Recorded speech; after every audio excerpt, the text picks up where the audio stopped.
find that answer himself. You don't see Nicholas play like that very often. He feels unbeatable majority of the time. So he's going to have a big task on his hands tonight, and to be honest, he has to win the first game. He does indeed. Shall we have a look then at Group C, at the table, and how things stand right now? So like we said, Nicholas sat at the bottom. Anas Badir, though, that is who we have to talk about, Brandon, because, I mean, unbelievable from him so far. Being honest, just look at the world rankings. I mean, look, we knew he qualified in Atlanta and he was the only African in the FC Pro Open this year, sort of taking the handle off Sharif, so to speak. But I tell you what, Tom, what position he's in, because he wins one game, you'd like to think he's pretty much there. He's in the FC Pro Open. Yeah, I mean, the first game's going to be massive for both of them, Anas and Nicholas here, because if Nicholas loses, he's basically gone. And if Anas wins, he's really getting close. I mean, it's interesting to see. This is the first time he'll come into a tournament with pressure on him. People will now be expecting something. He was the unknown quantity. He was one that people weren't sure about. To be honest, no one really fancied him at the time. Now he's come in and proven how good he is. It's now up to him to step on and do something special tonight. Yeah, Brandon, who are you most looking forward to seeing tonight? Who you've got your eyes on? I sound like we're just being a broken record here. We just keep saying Nicholas, but it is Nicholas. Like, there is a world tonight. He could still qualify, but as Tom says, he has to win every single game. I mean, look, from this group, I think it was Stingray and Nicholas that made it to the FC Pro Open finals last year, so by their own standards, they expect to be there. But unfortunately, the table shouldn't go in their way. But for me, cannot wait to see Nicholas. Me too. Well, we will see him in a moment, because it is time to welcome Group C to the stage.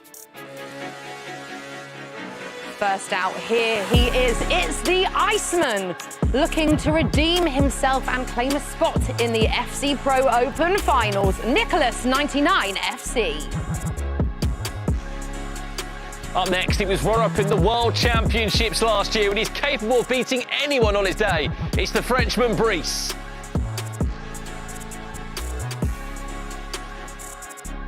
A group winner last year. Can he recover this time around? It's Gen City's Stingray Jr.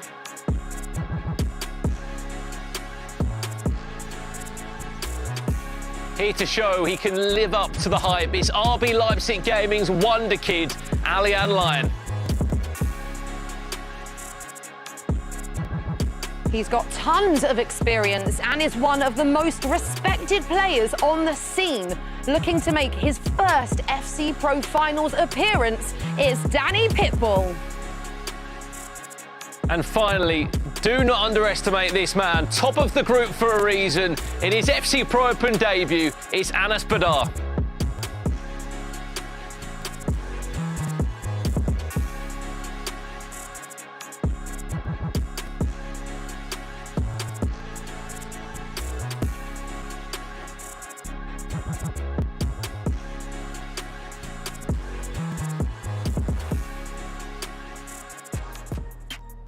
Right, guys, it is fantastic to be back, and I'm so excited for this Group C. We literally have it all. Wonder Kids, Icemen, underdogs as well. But let's chat a little bit about underdogs, because I feel like they have a little bit of an advantage. You don't know what to anticipate when they come into these competitions. A player like Anas Badir, no one expected it. I think it is a mentality game sometimes. I think there's one thing being good at the game and getting to the top level. It's another keeping it at that level.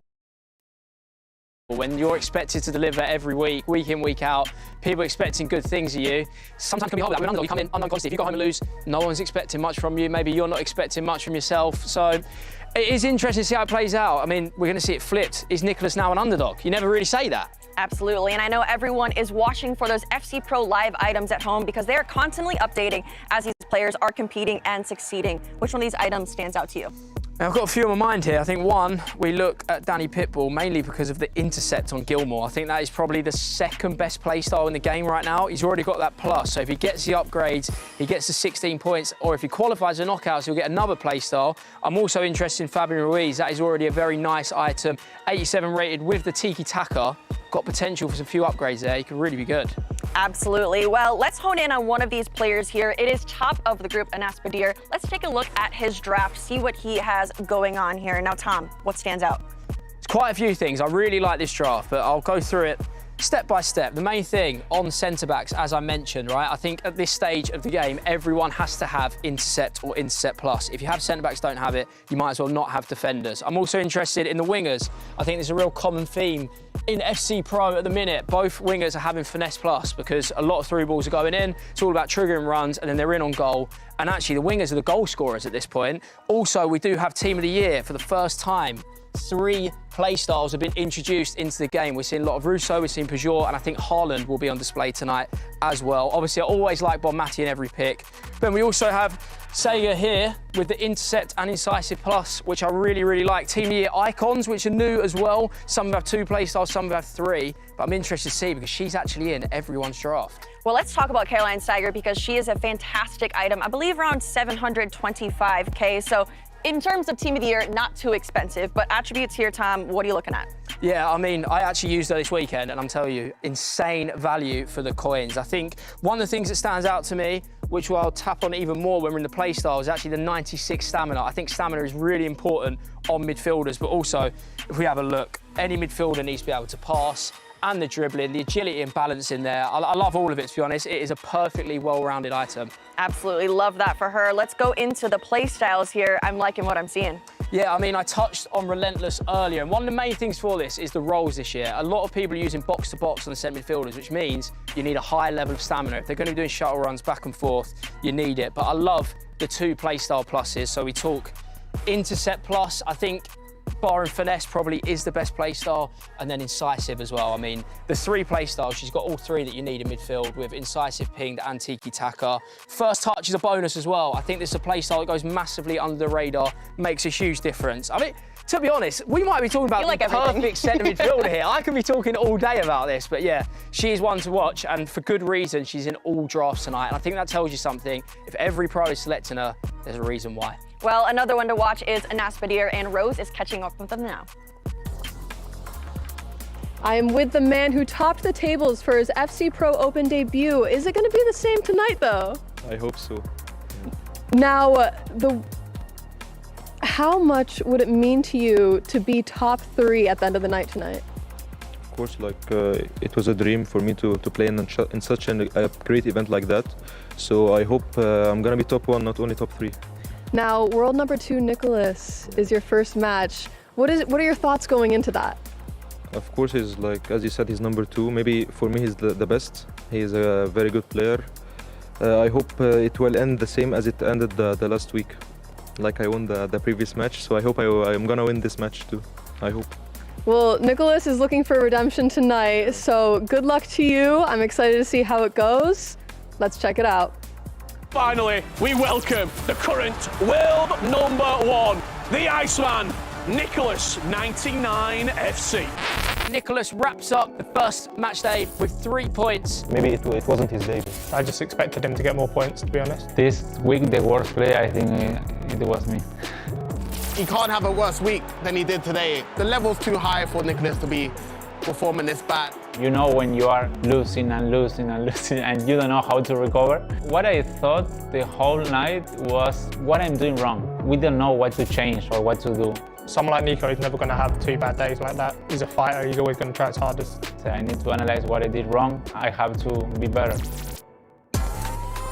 Well then, here we go for match day 7 of 8 technically. We are halfway there to finding out who will be in the FC Pro Open. I mean, look, Case, this was the lowest scoring group on paper out of the 4 we've seen. Hopefully that can change tonight, but more so, will Nicholas find a way into the top 3? That's the question, isn't it? No, it's insane because I feel like if a lot of people predicted this group before the last week, you would have predicted the exact opposite. There are some top tier competitors in those bottom 3 spots, so they're going to have to really work hard to try to get into that top 3, which is the goal. Absolutely, as we said, there's loads of games to get our teeth into tonight. So many matches to get through. You're with us for the whole journey. So much to unfold tonight, including that Mystery Nation. We won't give you a clue just yet. We're building into it tonight. But as we said, 5 rounds of action. Only 3 players can make it through. And it's the same order of matches, I believe, as well. So this is Hello guys, and welcome to the B stream of the FC Pro. Guys, I'm going to be taking you through, Shori here, of course, taking you through the matchup of Stingray versus Danny Pitbull. An absolutely sensational matchup, by the way, can we say, between these two players. Of course, last time out in the group, some of these players didn't exactly have the tournament they were looking for, of course, especially Nicholas. Danny Pitbull did very, very well himself, getting quite a few points. Stingray, not the performance he was looking for in 6 points. You're looking for Stingray to get more points here, ladies and gentlemen. And we have got the game right underway for you guys here live and direct, of course, on the B stream. We are here in week 7 of the FC Pro. I can't believe how quickly it's gone by, guys, to be honest. It's been an absolute whirlwind of sensational FC action. But as you can see, kicking from right to left here, we've got Danny Pitbull in white, and then in the black, left to right, we have got Stingray. Danny Pitbull on the attack here, looking to get an early attack. Now, guys, goals-wise from last week, we saw so many. I believe we saw a record goals, actually, of 180 goals, I want to say there was last week, or something along those lines. So going to be very interested tonight to see if we can top that again. Of course, we've had the patch come out recently where keeper movement is now just almost non-existent. And very interestingly enough here, we have the Team of the Year Haaland item being used by Danny Pitbull, and he strikes first blood in this game against Stingray. A very good header to the back post, and it happens every single year of FC, guys. Whenever the Team of the Years come out, of course, such a big part of the game, you always have Team of the Year Haaland causing absolute mayhem. As you can see there, the cross to the back post. It doesn't matter who's at the back stick to try and contest with him. There's only one man. And Erling Haaland makes it 1-0 to Danny Pitbull. A very good start there for Danny. I mean, he's got to be absolutely buzzing with that. He really has got to be absolutely buzzing with that. Stingray looking to sort of pull back the performance from last week. He did well, but for his standards, I mean, I'm pretty sure he literally came out in sunglasses, guys. I remember. Great start for Danny Pitbull there. Sensational start. Sting using that De Jong item in the centre of midfield, doing the long switch here. Going to try and find some balls inside the box. Now, guys, you'll notice here, Stingray, all about sometimes the reset pass here. You saw him sort of go forward there. Sort of had the idea of going straight back and sort of recycling the play here. Danny looking strong defensively, though. Sting on the build-up, using that Sophia Wilson item. And I've got some statistics for you guys. Sophia Wilson actually being used by 4 out of 6 of the players, which is pretty crazy. And I'm not surprised why. I used her in my weekend league, and she was absolutely sensational. Now, guys, if you can see, there's a sign of things to come here from Danny Pitbull. Crossing it to the back post every single time he gets forward. Sting on the attack here. Trying to get through. Yamal. Maybe some dancing with him. Absolutely not. Just shoots near post. Just saved. There. Going to try a little corner routine here. To the back post. Trying to get the ball down to Yamal, but it just wasn't enough. And Abilene can look to reset here for Danny Pitbull. Bellingham, a lovely ball over the top there into Yamal. Danny Pitbull attacking well here. Flowing. Good bit of play. Triggering runs here, guys, but good defending. Sting. Now, of course, guys, this is a massive night. The top 3 of this group out of the 6 players will be advancing to the FC Pro finals in a week or so's time. And that is the table as stands, ladies and gentlemen. Of course, Danny Pitbull here. 1-0 to the good. Stingray, a lovely reply, though, there. That is a trademark move in FC, ladies and gentlemen. Make sure to try and learn that in the box. It's such a simple little move there. A ball roll into a finesse. Sting takes a sip of the drink. A happy individual. You can see there the focus on Stingray's face. And a crazy group. Now, guys, a great start for Nicholas here. You can see the other results going on. 2-0 to the good against Anas Badia. The start that Nicholas, of course, needed in order to see if he can prevent. He doesn't want to prevent himself, I'll tell you that. If he can advance, should I say, to those knockout stages in a week's time, of course, where we'll see who will be crowned the FC Pro World Champion is in the summer. The FC Pro Champion for, of course, the beginning of the year. 1-1 between these two, and then, of course, Alehan Lyon and Brees 1-1 in that game as well. Now, guys, after last week, I'm telling you now, this group will get really tight. We saw last week this group going absolutely crazy in terms of how tight it got towards the end with Emre Yilmaz, of course, breaking away, but you sort of had Manu Bashore right.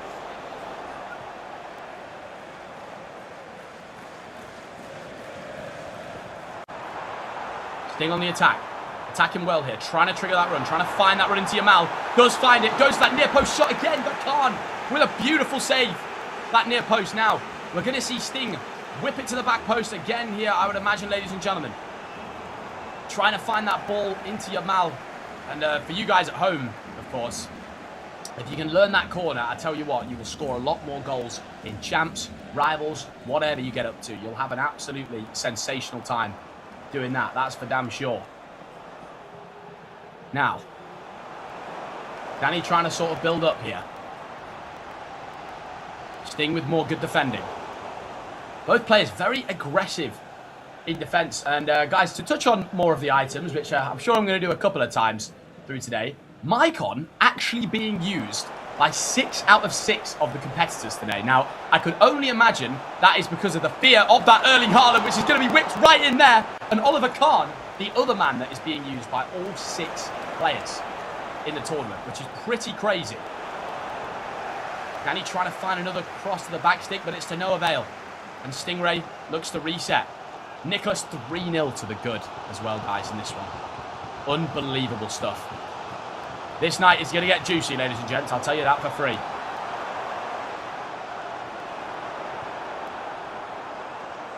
Sting building on the edge of the box. Trying to find the bit of work. It's lovely stuff. It's absolutely excellent stuff, but it's just offside from Stingray. Almost hit him with the Stingray. Sorry, guys. I had to pull that out at one point. That's the only one. That's the only time it'll come out tonight. We'll just use Sting for the rest of the night.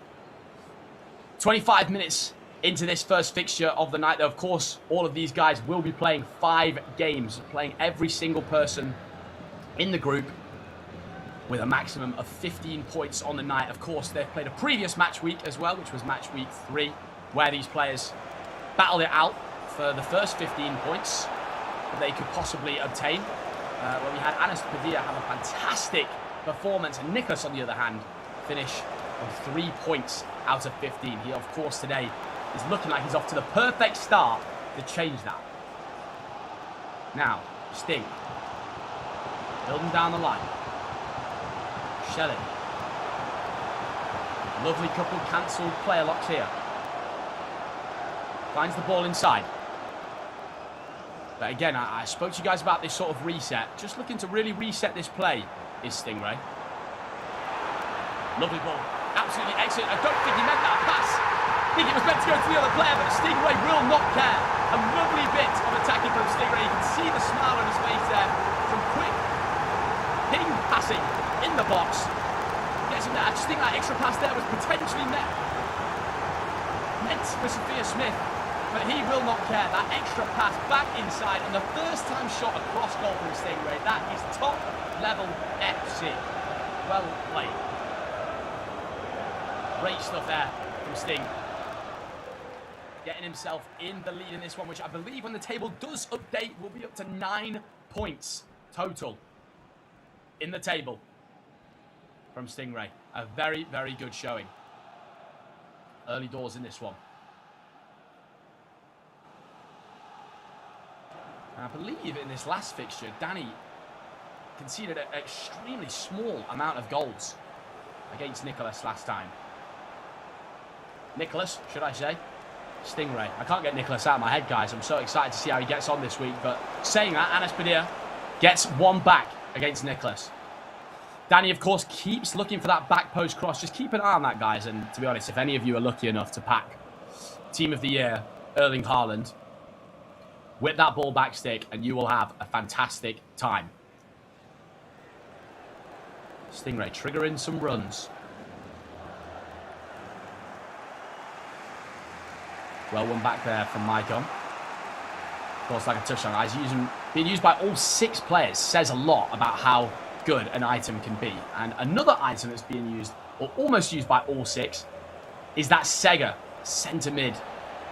item from Sweden. Of course, the Team of the Year item. I hope you guys have been able to pack some Team of the Years. I unfortunately can't say I've packed anything yet, but one day in the near future, I'm sure it will come along. Shelling building down the line here. Stingray holding that Micon item off the ball. Really good dribbling here from Stingray. Very good attacking stuff. Wins a corner. I'm sure we're going to see another corner routine coming in here from Sting. Nice driven pass to the back post.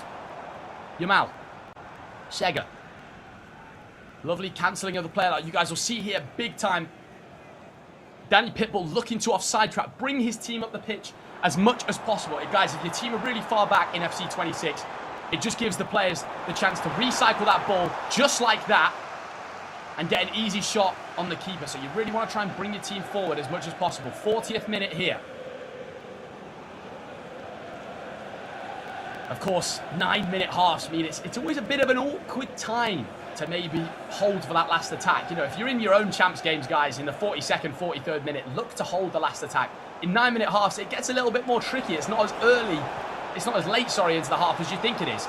Danny, lovely bit of build-up here. Dribbling all over the place in the box there from Amelie. It was lovely stuff. And the goal comes in from Erling Haaland.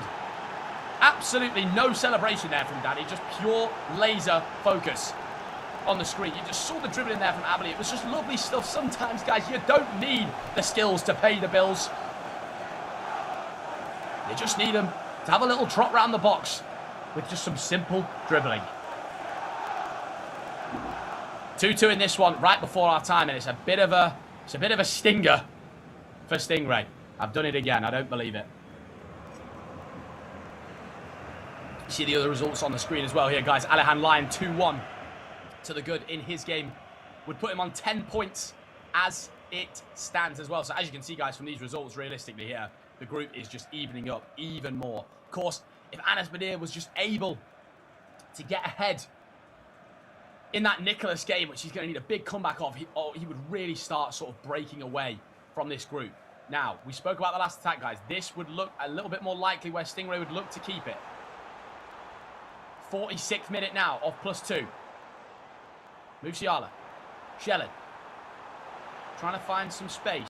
Dancing and dribbling on the wing. Musiala. Really good defending here from Danny, but really patient, nice attacking from Sting. It's a lovely ball into Shelling. Trying to find the angle. Looks to go for the shot to potentially win a corner there, guys, but that will be half time in that one.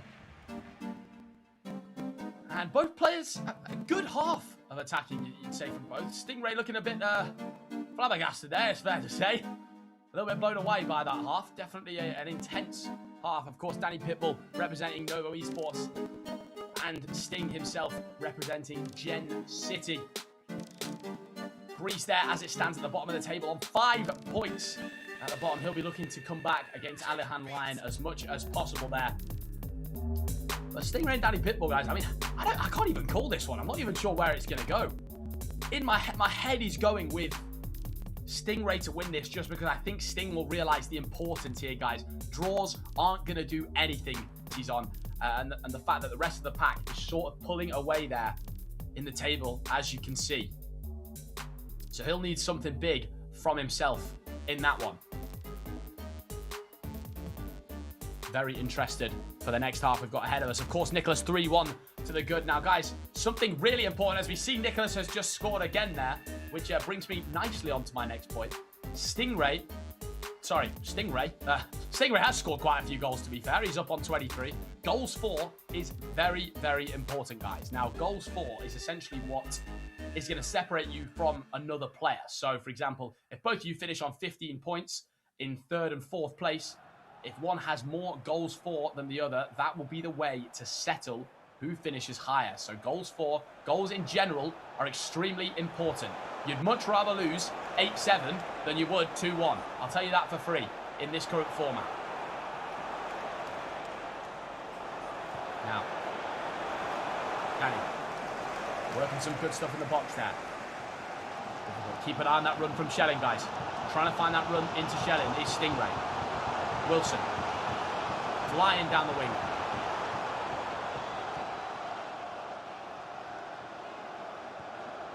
Sting with more of that sort of slow build-up, but it's a rushed pass in the end. And you'll notice, guys, how good these pros are at the advanced defending.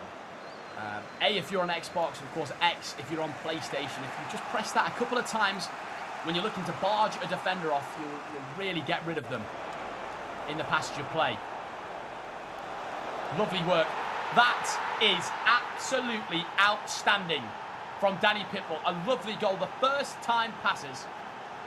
And of course, guys, this is where we touch on so often how important it is to have incisive pass and also tiki-taka on your centre midfielders. And of course, if you've got ping pass as well, that just completes the whole trifecta of wonderful, beautiful play styles. Now, he disguises this pass really well here. Stings tries to switch back onto Michael, but it's a lovely, low-driven finish there from Haaland, and he's just too fast for him.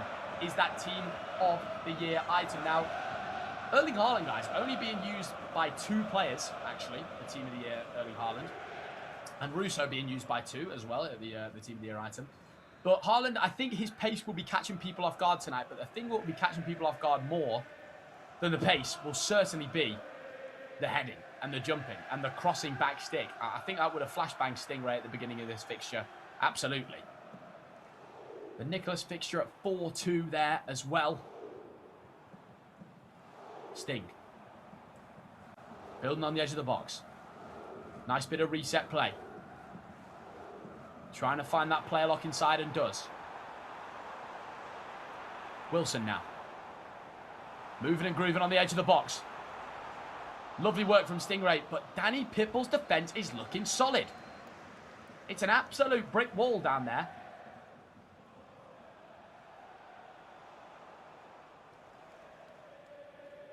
Danny just recycling the play. Nice bit of composed build-up here. You see in a lot of these matches, guys, players are advancing forward very, very quickly with their attacks, trying to counter-attack, get those first-time through balls off as much as possible.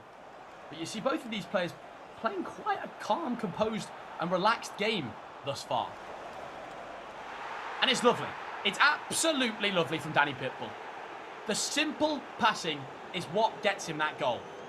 Doesn't overcomplicate anything, goes to the byline, turns back, resets. I'm telling you guys, I'm going to sound like a broken record by the end of this B-stream here today.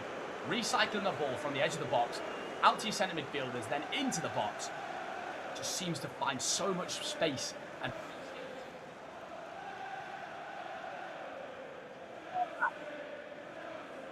right there. Very difficult. Very, very difficult to defend. And Sting just looking to try and regain focus here in this one, guys. It's a very, very tough loss. Early doors at the beginning of the second week. A lovely ball here from Sting. Great keeper movement, though, from Danny Pitbull there. We know there's not much keeper movement left in this game, but what there is left of it, I tell you something, Danny Pitbull made the most of it. Stingray, a lovely shot there from Yamal. Ends up being offside. Could have been such a nice goal for Sting just to get one back on the board. And it's slight panic stations here, guys, even though, of course, there's a long time. We've touched on the 9-minute halves here. There's a long time for Stingray left here, but Danny will just go nice, calm and composed here. One more into Erling Haaland. It's just simply too good from Danny Pitbull here, guys. Unbelievable. He looks like he can score 10 in this game. Outstanding work. Cool as a cucumber. That man. Lovely piece of play. Let's break it down here, guys. Down the wing here, Stingray is expecting Jonathan Tah that pass inside. Then he switches off him, and by the time he's got back on him, Stingray is in absolute no man's land. And Danny, not too much reaction there. Nice hold from the man. And of course, Danny Pitbull had one of the most amazing stories to actually get here, guys, as well. He had an amazing story. Qualifying through Atlanta. Of course, you can see Stingray here slightly disappointed with what's going on. He certainly won't be happy with his performance so far in this game. had some good spells, has Sting. He's created some really good attacks, actually. But I think the difference between the two is when Danny's gone forward, he's just looked so lethal in front of goal. Now, Sting's going to need one, and he's going to need it now. Wilson, and he does get it. Great kickoff there from Stingray. Lovely, calm, composed play. Finds the double triangle pass into Sophia Smith. A nice, calm, composed reaction here from Stingray. Almost bleeding to the monitor. You can see there. Let's go through this one. Here, guys. A little 1-2, the little give and go. And he does his best to defend it, but they're so hard to mark.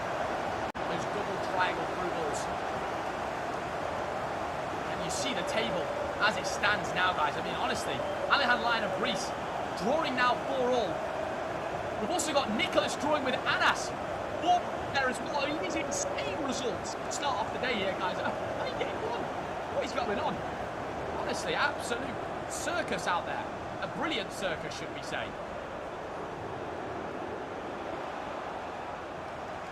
Danny will be annoyed in this one. Slightly from that kickoff. Can he go and kick on him straight back? Comes to nothing, that one. And that leaves Nicholas on 4 points if he's not able to clutch up that game there, ladies and gentlemen. Absolutely insane stuff here in week 7 of the FC Pro. Of course, guys, joining me live and direct here on the B stream.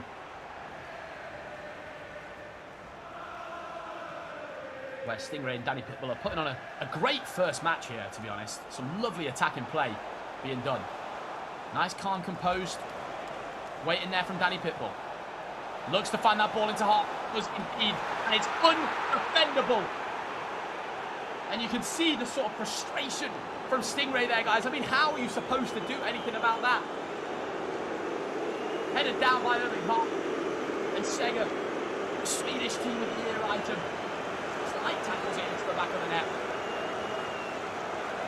A very, very healthy lead there for Danny Pitbull in this one, which puts Danny and Anas now both on 13 points, fighting for that top spot. Of course, guys, remember, the player who finishes first in Group C, in all of the groups, for that matter, will be getting a place at the FC Pro World Championship. That's only first place in the group, though.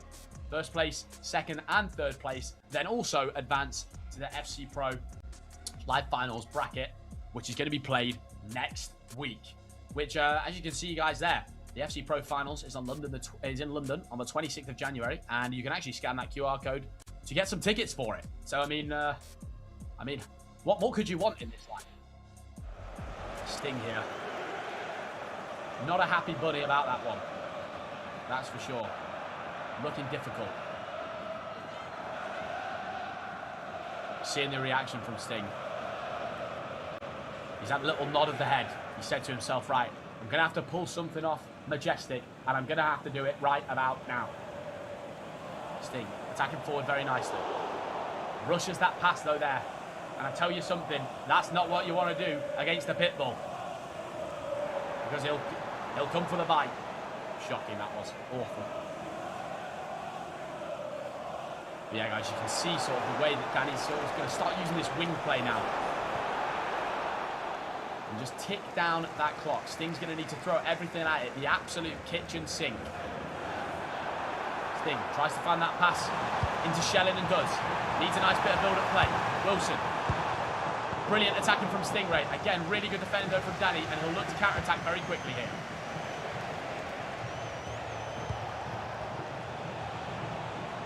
Yamal. Twisting and turning. Inside. Sting here, guys. You've got to imagine you sort of need a team press as much as you possibly can here.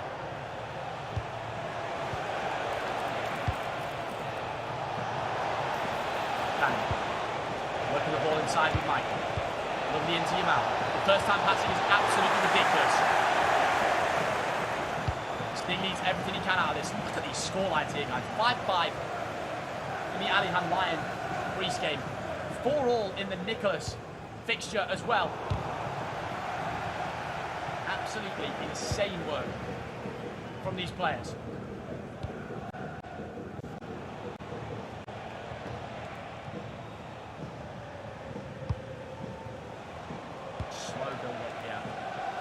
looking to close this fixture out with Danny Pitbull. Like we said though guys, every goal is important, and Danny Pitbull knows that in the back of his mind. Making the most of every single chance. Puts in 4 goals for the good against Stingray here. And that is a man laser-like focus. Lovely ball inside there. The outside of the finishing two penalties. Absolutely outstanding. And Stingray not a happy man. A huge goal gone in that Nicholas versus Anas Badir fixture there, guys. 5-4 to the good is Nicholas. And I tell you something. That's a huge, huge result for Nicholas if he can pull that one off. The group as it stands there, guys, as well, you'll see 13 points for Danny Pitbull. That will be Nicholas up to 6 points there. Still bottom of the table, of course. Alihan, Brees and Stingray very close there on 8, 6 and 6 in their own respective set of points. Sting just looking a bit confused with what's going on here, guys. Almost like he doesn't really understand how he's playing, kind of. Like, we know the ability of Stingray. We know how good he is. And it would not surprise me if he bounces back after this and wins the next 4 games. It's definitely not impossible. One thing I do think that might be impossible, though, guys, is Danny Pitbull not winning this fixture. 7-3 to the good. And Sting would need, I don't even think a miracle would even scratch the surface. Poorly placed pass there, and that really will be all she wrote in this one.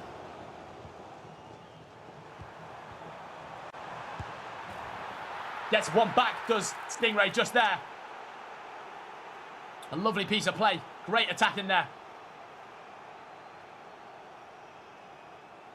But you really do think to yourself, it's only a matter of time before this one's over. And Brees with a huge goal in that Alihan Lion fixture right there.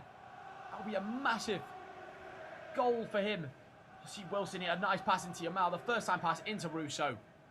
And no finesse or low driven needed there from Stingray. Just an absolute whack into the back of the net.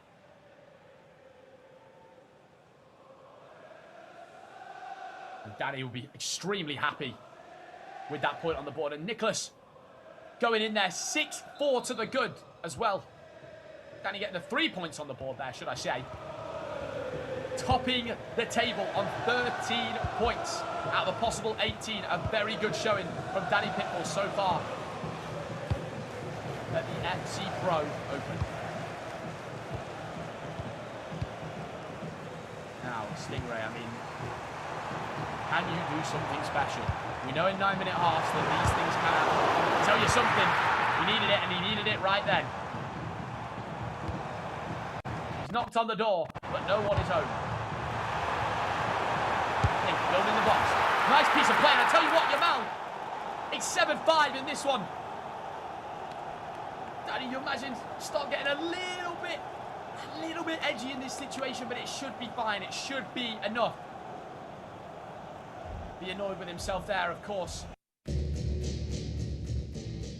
it just doesn't feel like there'll be enough time here for Stingray. A little bit, sort of too little, too late. We break this one down here. The triggered runs were lovely on the edge of the box there. And that ball roll scoop from Stingray is just absolutely lovely into the finesse, into the corner. Now, Stingray focusing in, locking in here. Can the man pull off the master plan, which is getting the game to 7-all? 8-7 is just simply not possible with the amount of time. Now, Danny, as you can see there, guys, taking down the clock as much as he possibly could there, literally leaving it to the last second of kickoff to take that clock down. Danny Pitbull using a nice Vitinha item there, of course. The Team of the Year item being a little bit too expensive to be getting into the teams. Of course, the Team of the Year midfielders were released into the game yesterday.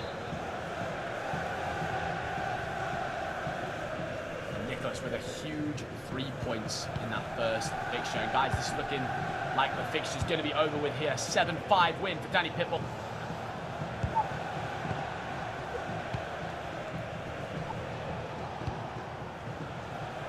Danny closing out the game really, really well here. Brilliant stuff. And, you know, some people might call this a little bit, you know, ratty or whatever you want to call it. Look, you've got to get these points in these tournaments. It's got to be done. Go back to the keeper, recycle the ball back forward. And look at that. You get yourself a nice counter-attacking opportunity. I tell you what, Danny Pitbull is not messing around. Bates, Stingray in to the back line of the defence, and a Danny Pitbull performance topped off an 8th goal for himself there. Lovely, lovely, lovely stuff. Builds that attack beautifully there. The way he sort of trimmed that heart of the run, and just the double triangle through ball once again there. It was absolutely excellent. An L1R1 pass, I believe that will be into Scott, and it's just a very simple finish. Well done, Danny Pitbull. Stingray can have his head held high, guys, in some ways, of course. Some really nice attacking play from these players. There's seriously not a lack of goals in these games, which is always exciting as a commentator, and I'm sure for you guys back at home as well. But there's not enough time here, Stingray. And it might be time for Danny to get one more here. This will be annoying for Stingray. Tell you what, I've never seen an animation like that before. That was very interesting. Surely this is one more. It will be for Danny Pitbull, and it's 9-5. A crazy performance from Danny Pitbull out of the box here. And I'll tell you something, guys, like I said, goals are so important. That mistake rate is not what we want. You know when you can see it in 9 for somebody. Of course, I might be calling a spade there, but it's all very obvious. That'll be full time in this fixture, ladies and gentlemen. 9-5 win for Danny Pitbull in game 1 of match day 7. Here. And a lovely, lovely 3 points on the board there for Danny Pitbull. Brilliant stuff, of course, between the two players.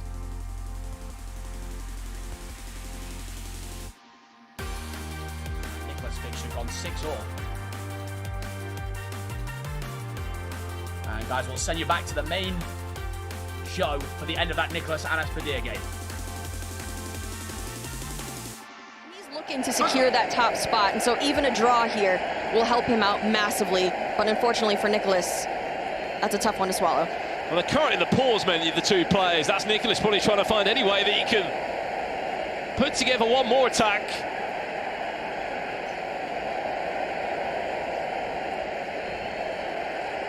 Huge for Anas, you can just see behind us. It's a full-time result by the looks of it. Brees beating Alian by just a goal.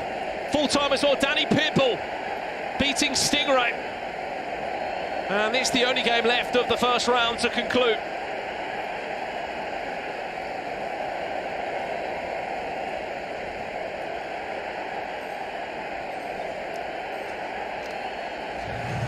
The question is there enough time? He will get the ball and he will kick off.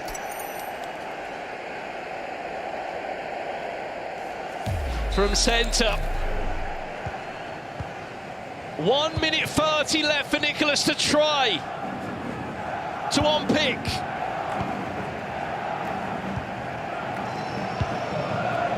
The man who's top of the table right now, the second lowest ranked player in the world in this table. But has Nicholas got one more answer for him? Haaland, Sega, intercepted well by Yamstam, who will clear it away. And that result there might just keep Anas at our top of the table, but only on goal difference. But that's only the start of what is to come tonight, because up next it is Alian Lion versus Nicholas in round 2 here in Group C.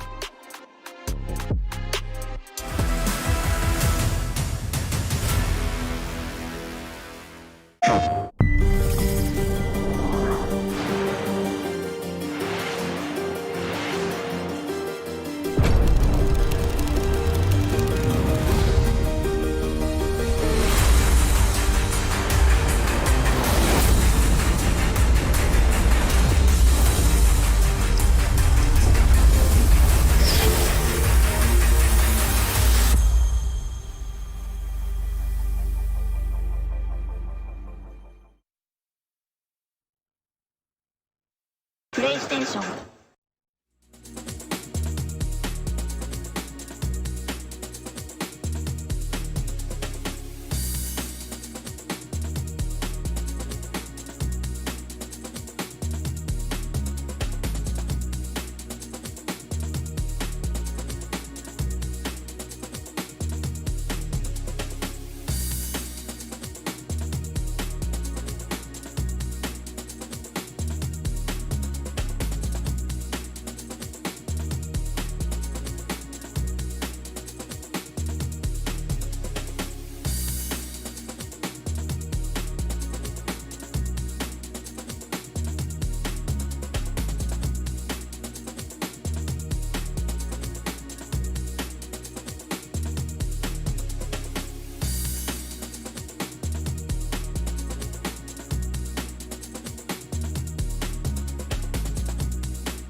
Join in on the action of the FC Pro Open broadcast at Twitch or YouTube/EA Sports FC Pro to earn your viewership rewards. Watch Matchday 7 for at least 15 minutes and earn a Garnacho on loan. Watch 60 minutes and get 84 plus times 5. Well, what an unbelievable round of games we just witnessed. I don't know about you guys. I feel like I've not had enough time between the games finishing and now to probably process what happened. Rose, how good was that? There were so many goals. Yeah. So many. It was insane. And a lot of back and forth, which I think is what kept me like sitting there watching so excited because you did not know who was going to end out on top. Yeah, Brandon, we have the match stats behind us for that feature game. Nicholas and Anis Badir. What a game that was. I mean, should we talk about it straight away? I know we'll see some highlights in a moment. But Nicholas, look, we said at the top of the show, he needs to come out and get a win straight away after what happened last time out, where he was bottom of the group, which surprised everyone. It was so important that he came out and put in a good performance, and it looked like it was gonna happen. It started off well. It did. I mean, look, you had two examples in that game. You had 3-goal leads in it. I mean, yes, he did bring it back Anis Badir late into the tie, but there, look, 6-4 up with 10 minutes on the clock. You think he's got enough, he's done enough, he's going to be winning the game. But I'll be honest, Nicole, I mean, he knew more than anyone. He had to win every single game tonight. Is that the end of the chance of getting a top 3? I don't want to say it, but... You're saying it. I'm saying it. And I'm He's saying it. I mean, I don't know what happened there. Or is it that we're just not giving Anis Badir enough credit? I mean, Rose, you spoke to him earlier on today, and he seemed like he was feeling really confident. I think that's the thing, though, is that you have to go in with that confidence. And I think when we first started out in the game, you saw the confidence on both sides, but it started to get a bit shaky for Nicholas there in the middle. Once Anas came back, it just started to fall apart a little bit, in my opinion. Yeah, and you'd think that Anis coming back in that game will give him that confidence and momentum heading into the next round of games, Brandon. What about Nicholas? For Nicholas, I mean, look, the bad thing, I guess the great thing about the FC Pro Open is you get about 2-3 minutes per round and you're straight back into it. For Anas, I think even that result just near enough keeps him top of the table. I think maybe just on goal difference ahead of Danny Pitbull. So for him to come through Nicholas, probably one of the hardest games in the group, and still be top, says a lot about how good he is. Well, on Danny Pitbull, a really, really impressive performance from him. I mean, we could see and hear Stingray's frustrations in the studio, couldn't we, Brandon? I think the desk felt it as well. Rumbling through the studio. But look, what a game that is. Danny Pitbull, huge result for him as well. It just kicks him on tonight to really push towards that top 3 where, look, on goal difference, he's just off top spot at the moment, so he's in a great position. Stingray will be disappointed. I still think he could do enough to get into the top 3, though. I mean, we know what Stingray is capable of doing, but how much does that really throw you off when you're beaten quite badly, Rose? It's not a great start, it isn't, and I think the thing that I noticed while watching Danny Pitbull is that he was cold. The whole time he was playing, straight face, no emotion. Every single goal was, I know that I'm going to win this, and that just sets you apart. But Brandon, do you think that Stingray can still get something from tonight? I'll be shocked if both Nicholas and Stingray don't get, or one of them has to get through to the FC Pro Open finals. They were both there at the finals last year, so I think that, I mean, realistically right now, it's probably going to be Stingray between the 2 players. And look, there's still 4 more games, there's still 12 more points up for grabs. Yeah, and what about match 3 then? I mean, Bryce, another player that really needed to come out and have a good start here tonight. And, I mean, he'll be happy with that. Not the most comfortable scoreline, to be fair, but he got the win, and that's exactly what Bryce needed, Rose. Yeah, I think that this game was just, it was so back and forth, and I don't know. If I was in their position, on both sides, I would be terrified. I really, truly don't know which one is going to come out on top for this, too.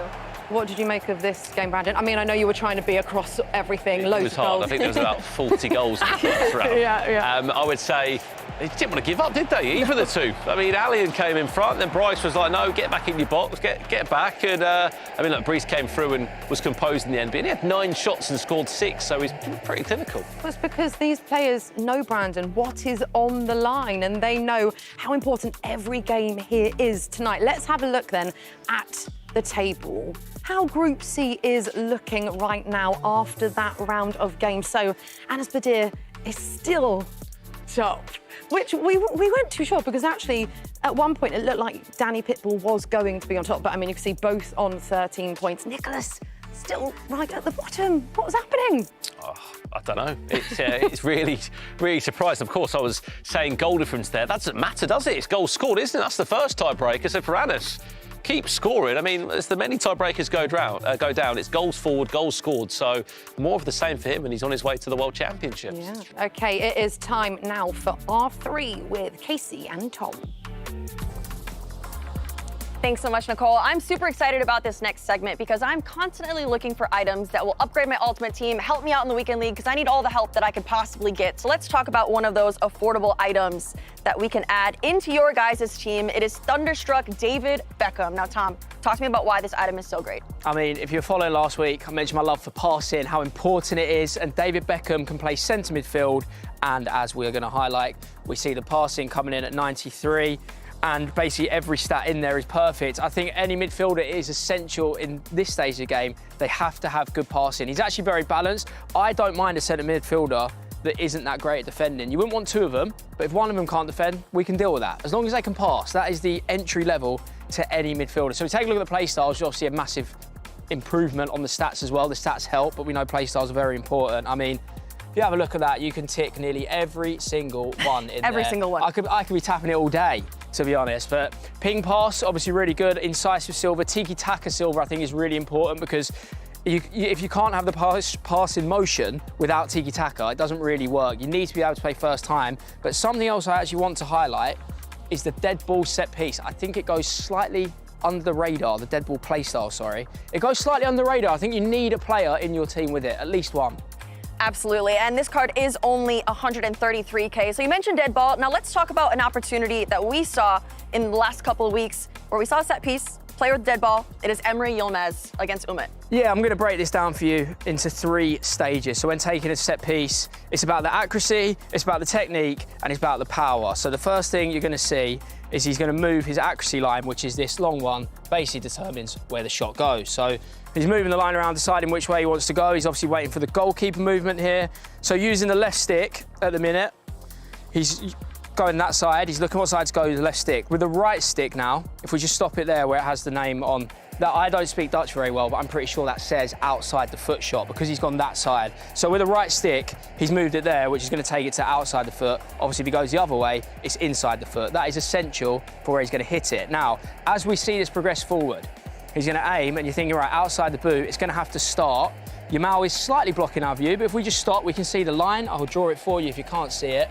If you see it there, that is the line. That is where the shot's going to go, and it's an outside the foot shot. So he's got the accuracy, he's got the technique. He's also called 2 players short. This is just using L2 and R1, just in case, just to keep you on your toes, just to say, look, I might not shoot here, so you're going to have to mark a few things at once, but that's not important. The important part is what he does next. So we spoke about accuracy, we spoke about technique, and now I want to speak about power, because when he powers it up with 3.5 or 2.5 bars of power, going into 3, he's actually holding L1 here. L1 adds a power effect onto the set piece, so instead of it just being struck normally, it's got extra power on it. And if we just play it through a normal speed, please, you'll see just how powerful that is. I don't think any goalkeeper stops it. I just want a quick rewind and just a quick recap, if we can, of the 3 things. So first thing you're going to do, if we just stop on that freeze frame, a little bit further to the post, yeah. First thing you're going to do is make sure the line is perfect where you want it. Now it's outside because obviously we're going to curl it, which is where the technique comes in because he's curled it the whole way around. The further you go around with that, basically, the further around it is, the more outside the boot it's going to go. If you go in the middle, it'll be struck straight. If it's outside, it's going to have curve to it.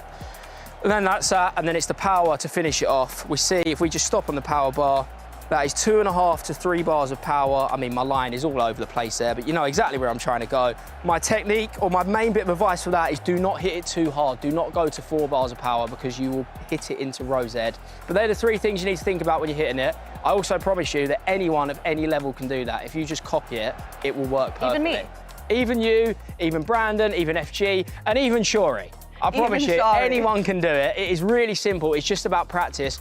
Pros know how to do it as well because they will spend hours and hours working on free kicks and corners because they're effectively a cheaper goal. If you know what you're doing, every time it's just rinse and repeat. It's just muscle memory. All right, well, Tom, thank you so much. I've been taking notes. I'm going to add that into my weekend league, but you got to get over to Casters because we got another round of games to get into.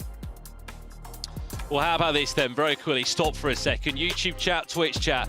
Are you free on the 26th of the month in January? And why I say that, Tom Lees, is because there's quite a special opportunity for the first time ever. If you attend the FC Pro Open Finals, all attendees will receive the winner's SBC item that the winner will get to choose and develop, but also 10 people will pick up a Team of the Year item. This is the first time ever at an event in the FC Pro scene. You can come to an event and you can be given a live item. Tom Lees, that is unbelievable. Grab your phone, scan the QR code, get your ticket, because they're going to be very limited. I'm going to need to get my phone, Brandon. I need a Team of the Year. I mean, that is some opportunity for people coming down.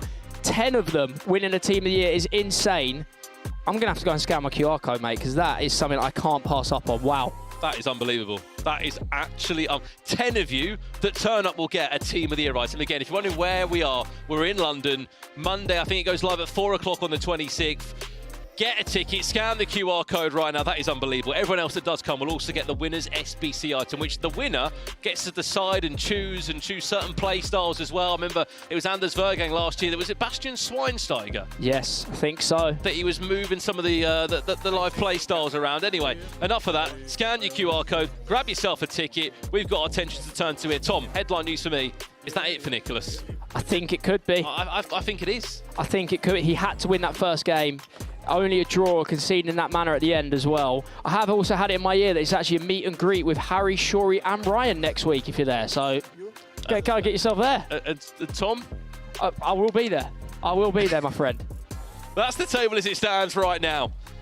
That is how we're looking. Again, we said that if Nicholas won that game, he'd be on 6 points now. Anas would only be on 12. Danny would be top of the table. That didn't go that way. And even if he picks up 12 points now, yes, he can be on 16, Tom, but he's got to look at the rest of the table and what can happen in the ifs and buts. He's at the mercy of everyone. Well, guys, welcome back to the B stream of the FC Pro Open week number 7. We're, of course, getting really close to those finals. And, guys, a really exciting first round we had there, of course, on this stream between Danny Pitbull and Stingray. And we get the pleasure once again of watching some more Danny Pitbull gameplay. Now, I tell you something. If Danny Pitbull plays anything like he did in that last fixture, we're going to have an absolute whale of a time. Like I always say, grab your popcorn, grab your Tango Ice Blast.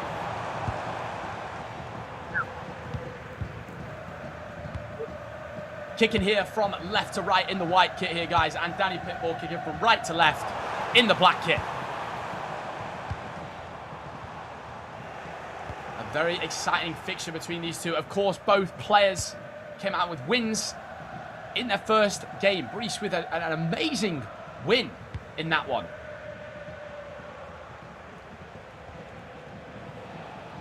Now, let's see who can strike first blood in this fixture. I tell you something, Danny Pitbull has got players growing on trees on this pitch here. They're everywhere. Trying that cross to the back post as he did many times into Erling Haaland last time out. And he was very successful with that as well, scoring that first goal. Almost kind of felt like it frustrated Stingray a little bit. You know, guys, sometimes you got to remember in games of FC, right? If you can do something to your opponent that makes them feel a little bit uncomfortable, and like, even if you don't use it every time that cross to the back post, the fear of it might make your opponent defend differently. And it kind of looked a little bit like that in that last game here on the B stream. It'll be a very interesting fixture between these two. Brees up to 9 points now. A very, very solid showing so far.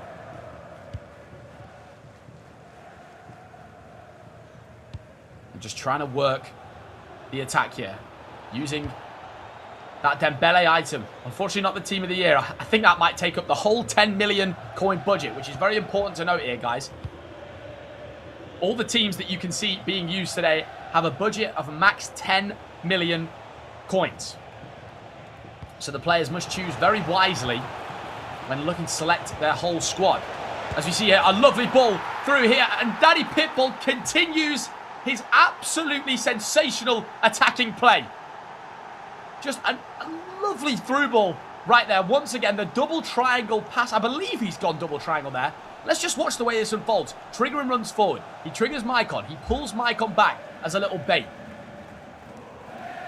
Keeps baiting out here. Keeps on waiting.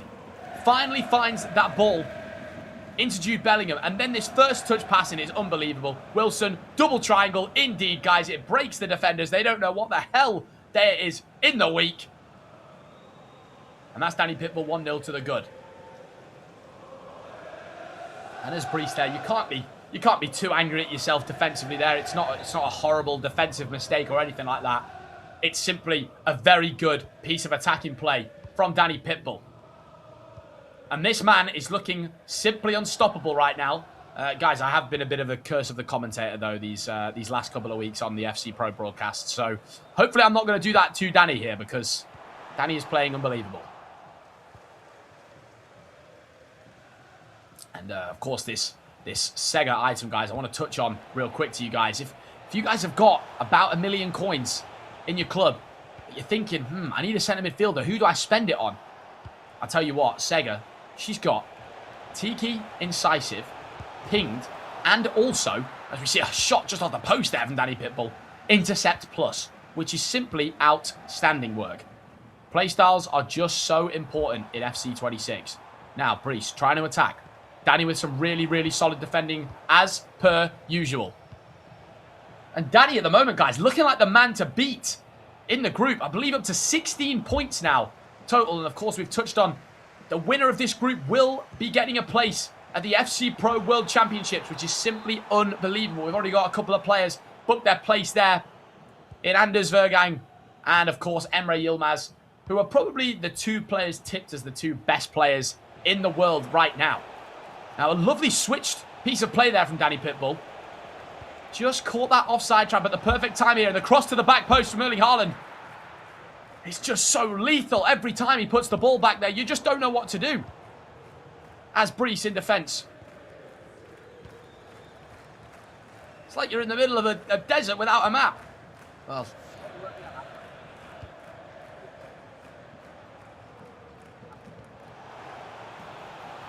Danny finds the through ball here. It's lovely work once again. Takes a beautiful touch inside. Sega trying to work the angle. It's good defending, but it's not good enough defending because Danny Pitbull is dancing on ice. 2 goals to the good. Ice cold reactions as per usual from this man. And just looks so difficult to defend here.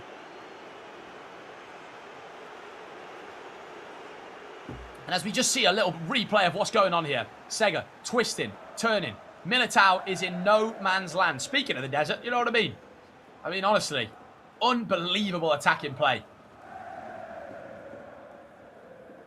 And Danny, of course, his sort of beautiful story of getting here.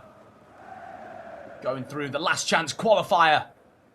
And the dedication he'd put into it. And, of course, the emotion we saw come out of Danny Pitbull all those weeks ago in Atlanta. Just amazing to see him doing so well here in week 7 of the FC Pro Open. Now, Brees is not out of this by any stretch of the imagination. We're only sort of halfway through the first half here, but so far there's not really been a chance created from Brees. And scores on the doors around the board. We've got ourselves Nicholas drawing 2-2 with Alihan Lyon. Anas drawing 1-1 with Stingray. And the table as it stands, guys, is simply Anas Badir against Danny Pitbull for that World Cup spot. As we see a lovely slide tackle there. I thought that slide tackle was fair. To be honest, referee, but you are the man with the powers. And now Brees has got the power to reduce the deficit, and he does. 2-1 in this one, and very interestingly enough with that table, guys. You see, if Anas can win that game against Stingray, he gets 16 points. I tell you what, Nicholas is still well in with a chance if he can come out with that game win against Alihan. The table is working out very nicely for Nicholas. Of course, not in terms of winning to get that World Cup spot, but in terms of securing that top 3 place, the table is shaping up very nicely because no one's really getting that many points from 3rd to 6th place. We'll see if that continues to unfold so far. There's going to be a whole lot more set of dramas coming out in these next couple of fixtures. Brees, though, he needed that reply. An absolutely fantastic reply there.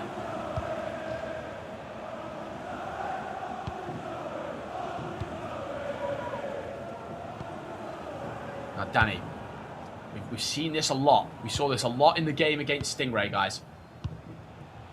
Excuse the pun, but this is actually truthful on this one. He does like to take the sting out of the game. He does like to sit there and just take a little relax here. Don't have to fly forward at 1,000,000 miles an hour. A couple of passes around the back.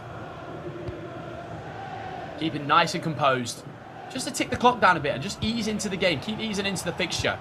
And then we go. And then we trigger that run. A bit of a mistake, though, there from Brees. A mistake from both players. It's just like they're almost being too nice to each other. Yamal. Trying to find the ball inside. I mean, honestly, both players here just quite sloppy in possession. And I tell you something, on the biggest of stages, that is something you just can't get away with from Brees there. Just giving the ball away too easily, and Danny Pitbull will bite at that, absolutely.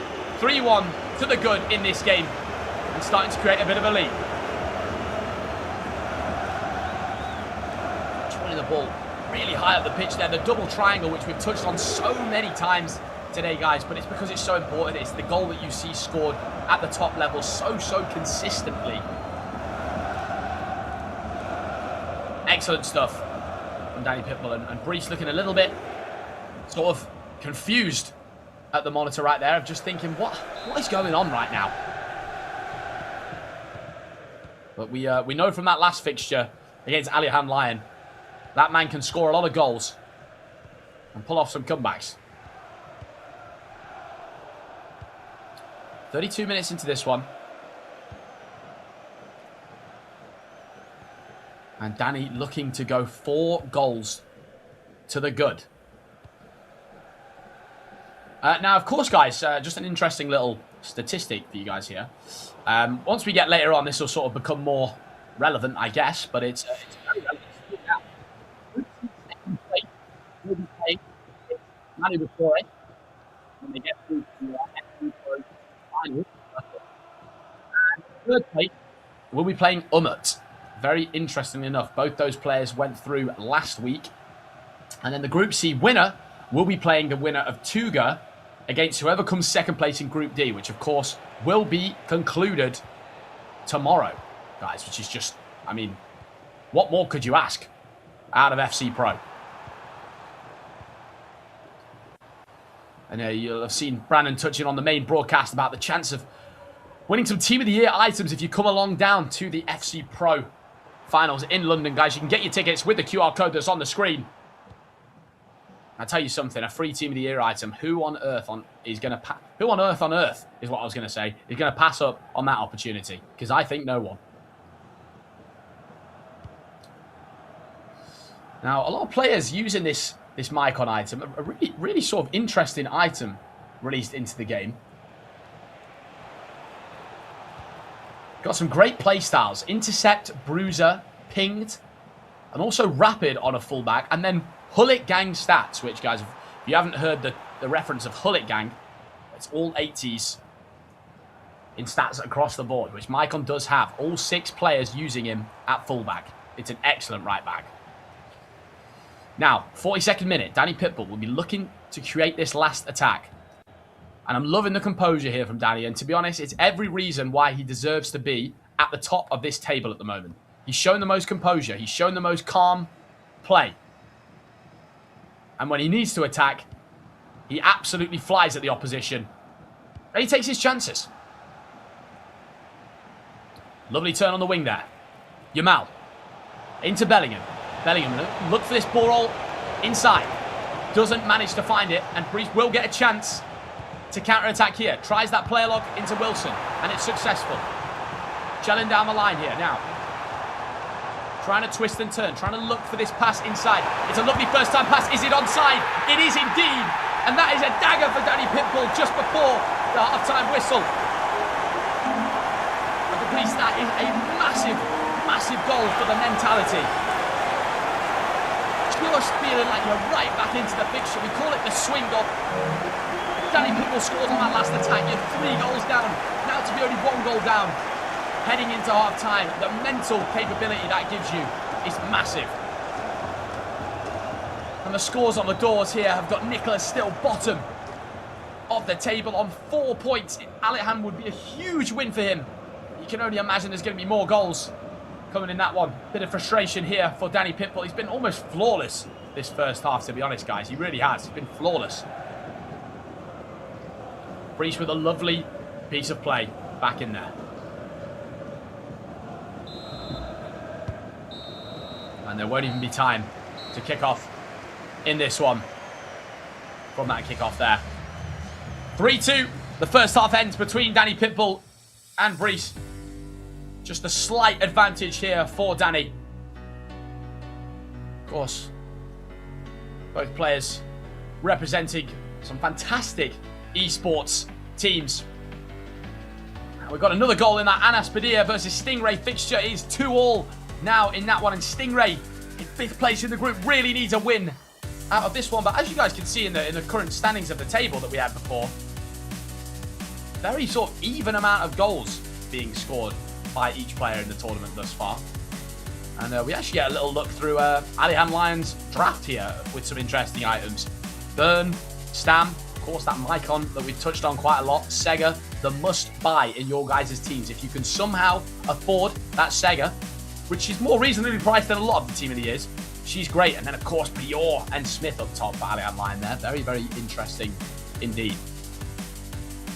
Now if Danny can win this game, he has almost mathematically secured a place in the top 3 I believe he almost definitely would have.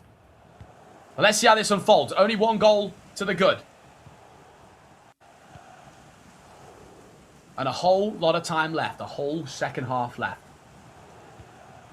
In this one. Danny Pitbull now kicking from left to right. And Brees from right to left. Here, guys, in game 2 of 5 of game week 7. These players, of course, battling it out for huge prize money as well later in the tournament, guys. So you can only imagine the sort of mental strength you have to have as players. And I tell you something, Danny is doing some lovely dribbling from kickoff here. Tries that double triangle through ball, but it is intercepted this time from Brees.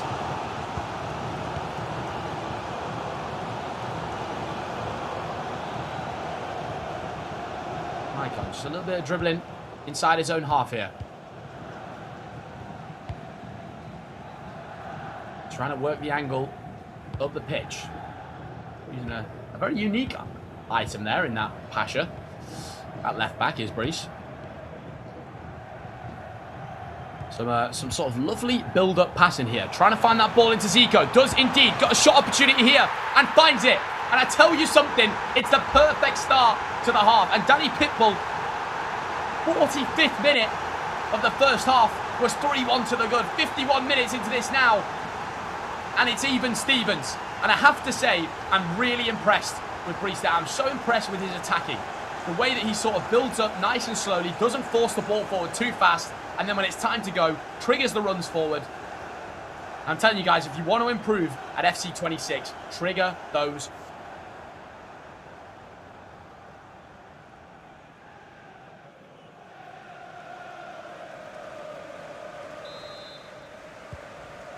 See the intense feeling between these two players here in this game. So much riding on this one, and the table as it stands now, Anas Badir 3-2 to the good against Stingray, which means one thing and one thing only. Danny and Anas have just swapped places at the top there. Really does feel like, I mean, unless there was some sort of drastic capitulation, that World Cup spot, the FC Pro World Championship, is going to be fought for between Danny Pitbull and Anas Badir.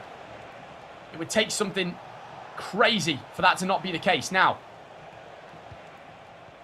Danny trying to find the balls into the back post for Erling Haaland there. You can only imagine he's going to try and cross it again here. I think something great Danny's done in this fixture, though, guys, and in his previous match as well so far of the day, he's not a one-trick pony. It's not like it's the only thing he's been doing. He's been doing loads of different styles of attacks. He's just got it added to his arsenal. Now, this is very dangerous. The counter-attack is deadly. Brings the keeper out. It's a nice bit of skill from Dembele. Shelling in the box. Finds the low driven, but Khan with a lovely save there. And Nicholas evens up in that game. We've almost got mirrored scorelines across all fixtures, but we don't anymore because Brees was 3-1 down. And it's 4-3 to the good in this one. No celebrating out of Brees here. I think he knows how well Danny is attacking and that he's got to stay extremely focused himself here. Anas Badir going 4-2 to the good against Stingray as well. It's looking like a very tough start to the day for Sting, with potentially 2 losses out of 2. And he's a lot further out of that top 3 than he would like to be. And I tell you something, the pack are starting to sort of fly away here a little bit, with Brees on 11 points. Only 2 points actually away from Danny Pitbull so far. So a really, really interesting set of scorelines.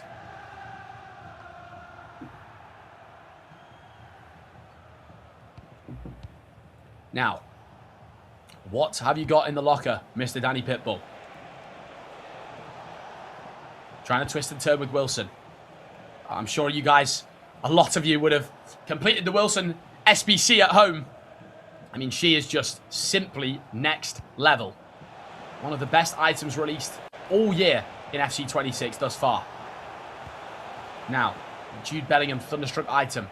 Danny trying to find the cross to the back stick there, but it does feel like Brees is sort of clinging on to the idea that every sort of time Danny looks to build forward, he'll be looking for that cross into the back post.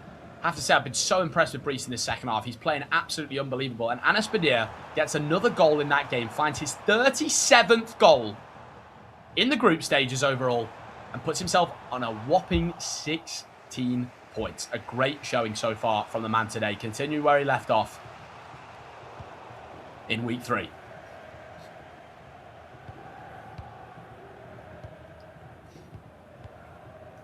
And we see the sort of slow build-up coming in again here, guys. It's just calm, composed play. Of course, remember the top 3 from the groups will be making it through to the FC Pro Finals being played next week on the 26th of January, where we will have the FC Pro champion crowned. Which started off months and months ago, guys. People qualifying online. Of course, a special shout out to Tom Lees, who is commentating on the main broadcast right now. He was actually 1 game off qualifying for the FC Pro Open in Atlanta. And so many players had so many great runs to then get to this stage here where we've got 24 players remaining. And we did have until a couple players now have already qualified. 2 main names being Anders Emre Yilmaz and a couple of others as well. And I tell you something, that's extremely unlucky from Danny Pitbull there. He thought potentially offside. Brees sort of looking at his coach thinking, bit of a flashbang there. And Danny, as much as he's not getting animated too much when he's scoring, it's the same as when he misses a good chance as well. Stays nice and composed.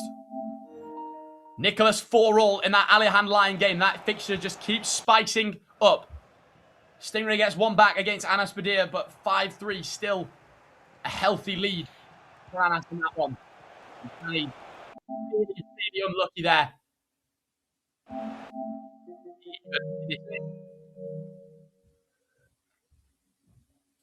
And you can, if you can hear the PS sounds, guys, there's a couple of the players just watching back a couple of replays just to sort of see something they could have done differently with the attack, maybe something that the opponent isn't marking as much so that they can just sort of expose that in the next attack potentially. Always important to clip your gameplay, guys, and have a little look back at it and see, you know, is there something you can improve on? Is there something that you can attack slightly different? Could you find that extra pass in the box?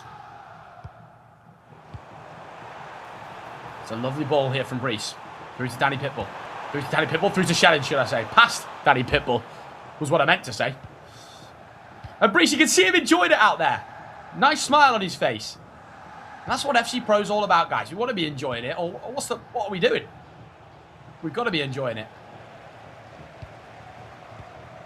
And playing extremely well. I mean, it's easy to say, but since he conceded that 3rd goal, he's been almost flawless in defence. It doesn't even feel like Danny's had a chance. But Brees here. 5-3 up now. 4 goals in a row scored. And you'll see in the other fixture, Nicholas 5-4 to the good as well. This group is just getting unbelievable, guys. Absolutely excellent work. And the table, as it stands, will just keep on spicing up here. Nicholas will be then reaching back up to 7 points. And I tell you something, that puts Stingray at the bottom of the table now. But Brees fighting away in this one. Nicholas almost needs Danny Pitbull to do him a massive favour and pull this comeback off against Brees here, because if he does somehow do that, he's right in with a chance of being near 3rd place. But Brees with a healthy lead here. Even when they come to playing against each other tonight, he could still lose that game and all could still be in his hands to qualify for the top 3, as long as, of course, he doesn't concede goals and potentially draw or lose this fixture against Danny Pitbull.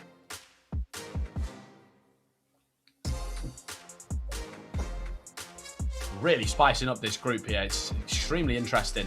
Of course, in Group B last week, guys, featuring Emre Yilmaz, Manu Bashore, a couple other absolutely sensational players, we had the group sort of really tighten up. Manu Bashore looking really close for him to not get through and just managed to squeak his way through in the end. These players will be coming off the pause menu here very, very shortly. We'll get this game back underway between the two. Plenty of time here, guys. Only 75th minute. We know the 9-minute halves. There's plenty of time to score. But you're going to need something good. And you're going to need it now, Danny. Finds the ball into Camavinga. Sega. Using some nice technical dribbling forward. Just with that R1. No sprinting. Just a nice bit of jogging along with the analog. But it's good defending here from Brice. Nice ball into Dembele. Plays that ball out to the wing tremendously.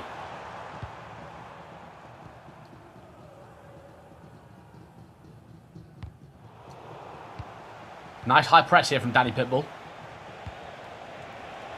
He's going to need a goal. And he needs it right now. Bellingham. Builds inside. Sophia Wilson does get the goal for Danny. Does get that one goal back. I'm sure Nicholas will be far too locked in on his game, but he'll be buzzing with that. And look at these games, guys. 5-4 to Nicholas, 5-4 to Anas, and 5-4 to Brice. On a knife edge, I mean, these games literally could still flip the complete other way and have all three other players win it. It's still possible. Danny Pitbull can easily get 2 goals here in the last 10 minutes. I've got a feeling there's more goals to come. I don't think this game's ending 5-4.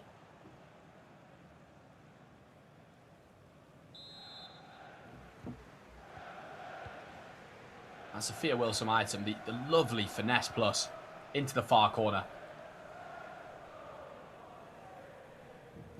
And this table could fluctuate so much here, guys, in this last 10 minutes. We'll have to see how it all unfolds. Tell you something. It's a rash pass from Brice. Tries the first time through ball. Does Danny Pitbull there. It's not good enough on that occasion, though. It's make or break here. Some nice slow build-up play. Doesn't bite at the cherry just yet. Twisting and turning on the edge of the box.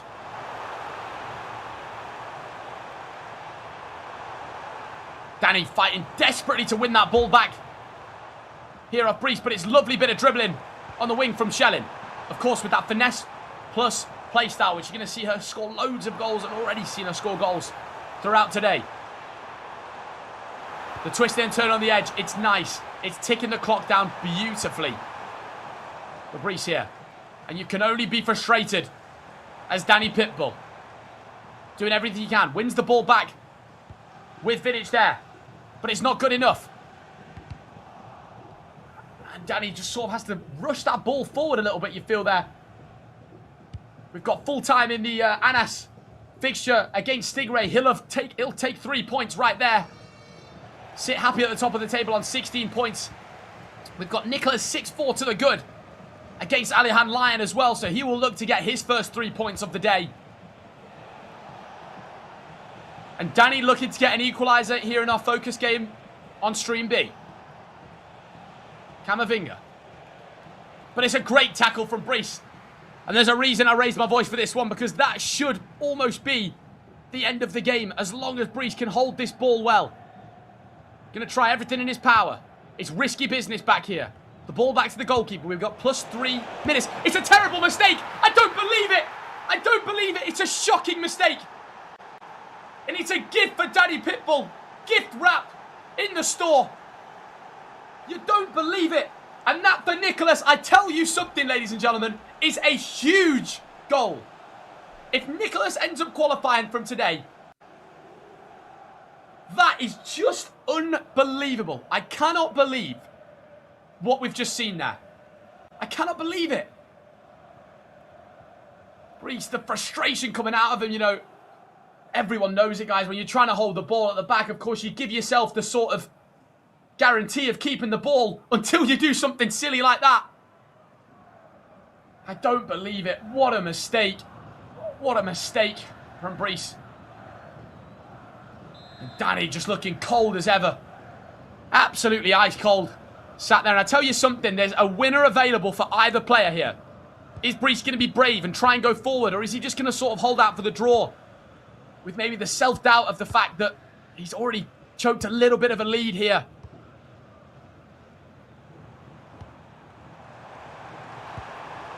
Still time. One last chance here. Is he trying to finish? Oh. with the point there against Brees. We said, guys, I don't think that game was going to end 5-4, and it certainly didn't. The frustration coming out of Brees there, I mean, it just feels like 3 points missed out on massively. And that table has just evened up ridiculously to see which player will secure that third place spot. Now, of course, Danny could still drop down potentially out of it, but it's looking extremely unlikely. And in fact, I think mathematically, Danny, because of the fact that players are playing against each other, should almost be assured into that top 3. Secured a place in the FC Pro Finals. But that'll be it for the B stream for this fixture, guys. We'll send over to the main stream before getting back to round 3 in about 20 minutes' time. Round 2, Tom. Yeah, I think I've got a translation of Nicholas's coach there saying, keep the ball in the corner. Never knew you spoke Spanish. I don't, I'm a mind reader. There's one thing Nicholas has to do here. Keep hold of the ball. They're probably a little bit anxious because you don't know how much added time is going to be. You think at 2 goals he's safe. I saw 5 minutes for the first time in a while. Exactly, if it's 5 minutes, this game is not over. So he's probably just telling him, look, be extra careful, we're going to have to wait and see. And every minute you keep the ball is a minute you don't concede. I mean, I don't think I have to translate anything there. There's a look of despair on his face. There's nothing you can do. You can just try and team press, but really, Nicholas has to make a mistake if anything's going to happen. Oh no, every second counts here, more than... Yes, bring Haaland over. Watch this. Hold L2. Let him shield. It's taking some seconds off the clock. Wasn't quite how I imagined. +3 goes up.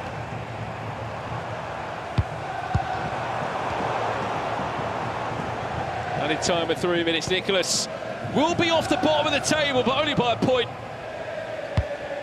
Next up, he will play Stingray. Price will play Anas Padara, and Alian will play Danny Pitbull. And Nicholas will get one more goal to conclude the game. Is there still a chance? It's a step in the right direction, Tom. I'm pretty confident in saying it. If Sting or Nicholas lose the next game, they are nearly out completely. I think they might actually be out. If results go against them and they lose the game, we're going to see Nicholas or Stingray fall. 7-4 for Nicholas. And a bit of revenge against Alian. He lost 4-3 to him last time. And only his second win. He had to wait until round 5 to get a first win. Last time in this group. Full-time result there. That concludes another round here in the FC Pro Open in Group C. And up next, the games do not stop. There is another big one on the way. Anas Padara against Brees. Who will be staying in the top 3? It's up next. I'm Stingray. I'm Nicholas. I'm Brees. This is the opposition.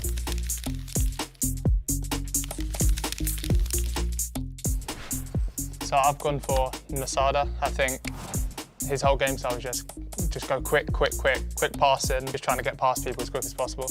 No, I think I agree. I have I wrote 2, Nasada and Hessers. Both the same. I put like Alian. Yeah, also Nasada is the same. I forget him. But Alian is also playing like pass, fast, pass. Yeah, then I think both.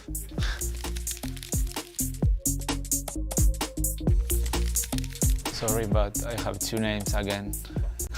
I have 2, Guga and Tuga. Tuga always is the same since the first time ever. And Guga, I didn't watch a lot, but for what I heard, he's really 70% possession and that kind of guy. Sometimes I can be a bit boring. It depends, but yeah, sometimes I can keep a bit, not a lot, the ball. And yeah, Tuga is also the same. You know, I feel like we're disrespecting my boy Tuga here. I think he's a bit more of a transition player now. But every time I play Levy, it's just so stressful trying to win the ball back. He's really good at holding it, but that's so boring to me.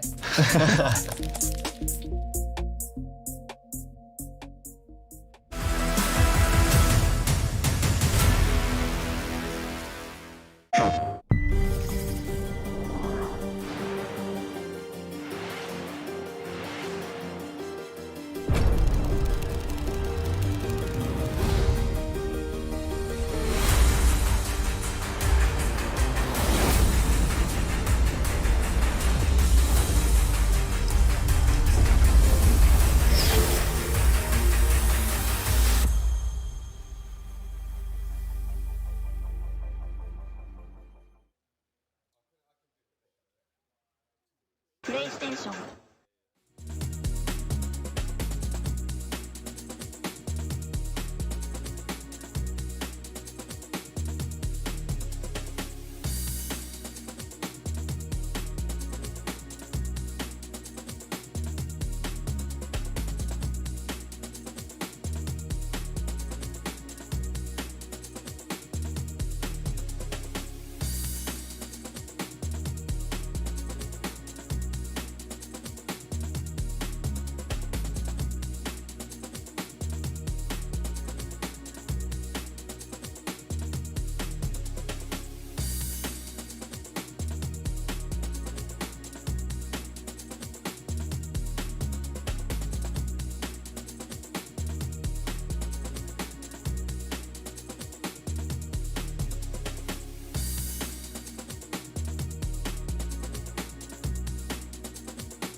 I think right now, Guga. For me, he was unbeaten, and also he's from my region, from Brazil. I'm from Argentina. I have to show him how to play. I've gone for myself here because if I beat someone, they know I'm going to be unbearable about it. So.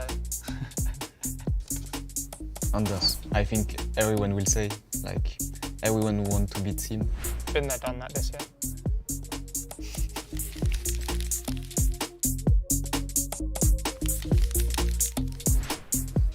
I've gone for Manu.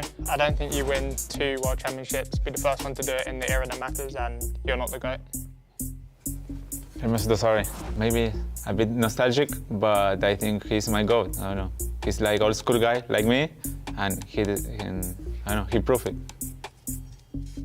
Since he started his career, he's like too consistent at top level. Then I have to say Anders.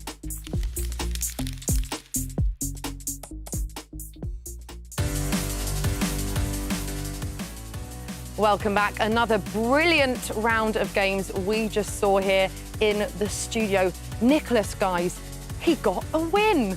Yay! He needed that, to be fair. But Tom, Nicholas and Stingray are at the bottom of the group, which is something I did not think that I would be stood here saying.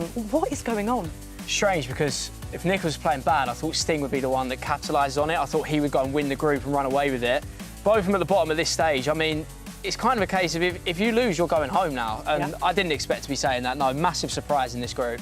Yeah, well, you might be able to see that behind us, the studio has turned blue, which means one thing, Team of the Year. We need to talk about it because, Tom Rose, everyone is talking about it right now.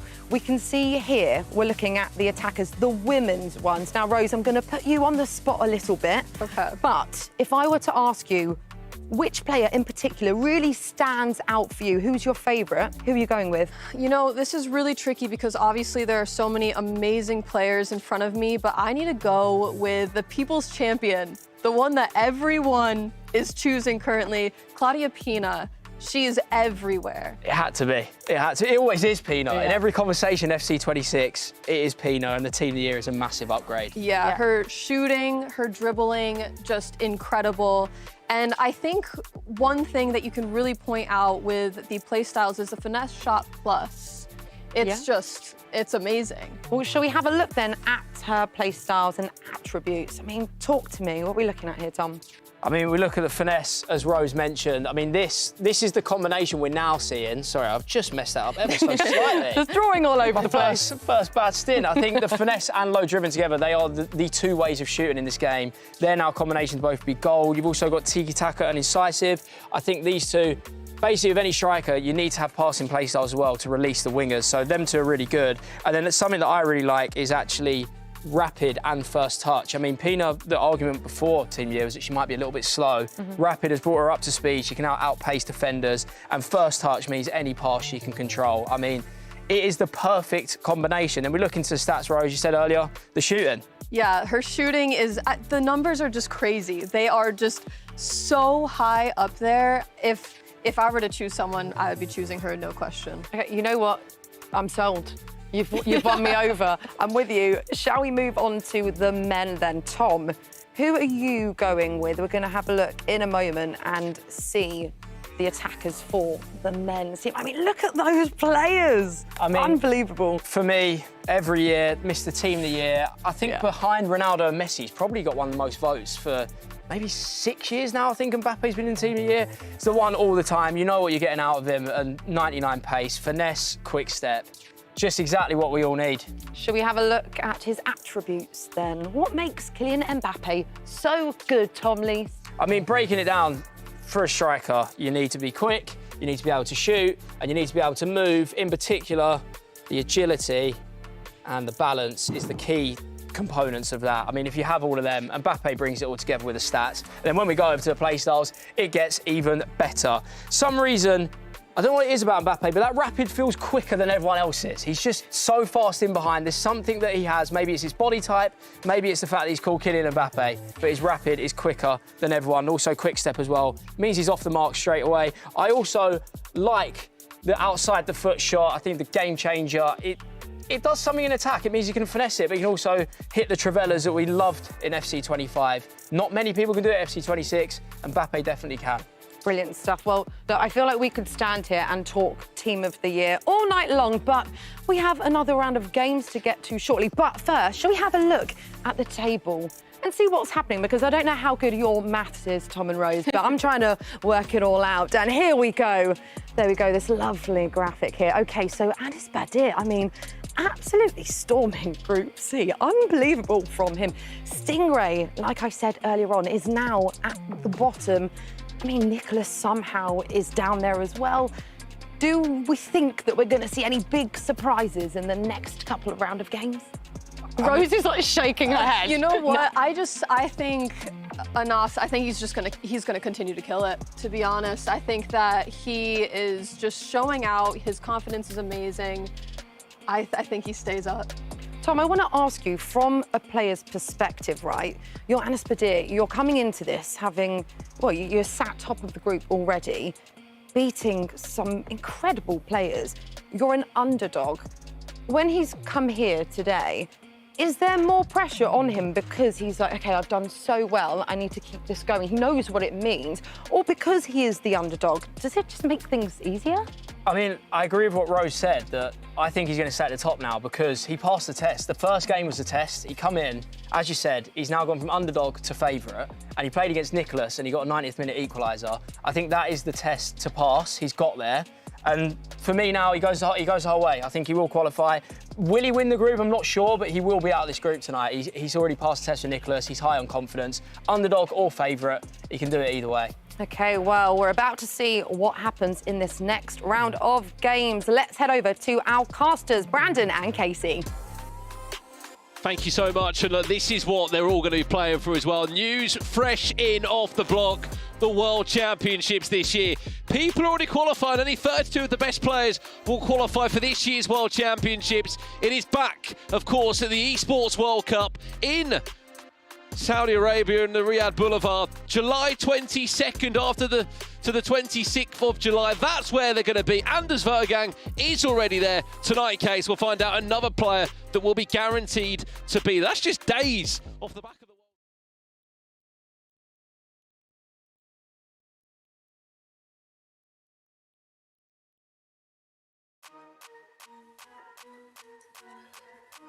Hey guys, welcome back to Stream B of course, Week 7 of the FC Pro Open, where, guys, we've got yet another Danny Pitbull fixture. I mean, we just can't get enough of watching Danny Pitbull, who, of course, in that last game managed to clutch up last second.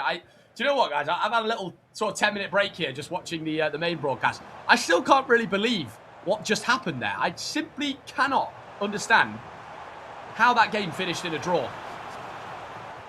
Danny doing extremely well, but Alihan Lyon, we get our first watch of Alihan on the B stream here today.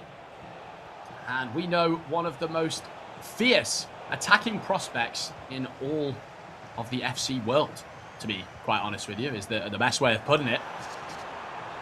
Danny with a lovely first-time through ball there into Erling Haaland.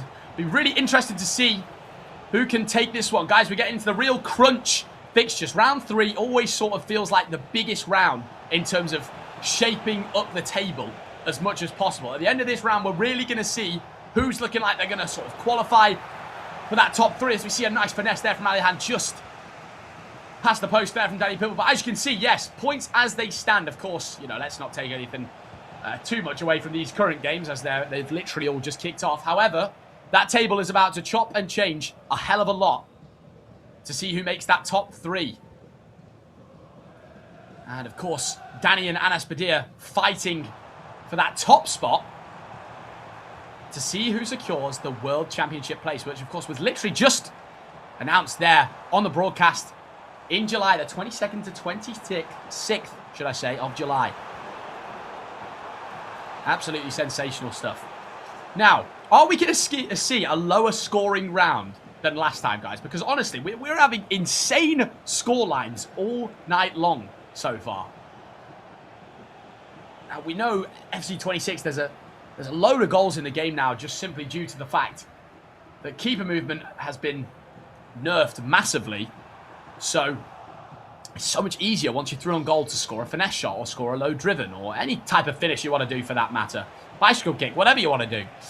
You guys can see here Danny Pitbull's draft. As you see the first goal, potentially a great save from Khan using that Vidic item along with the winter wildcard.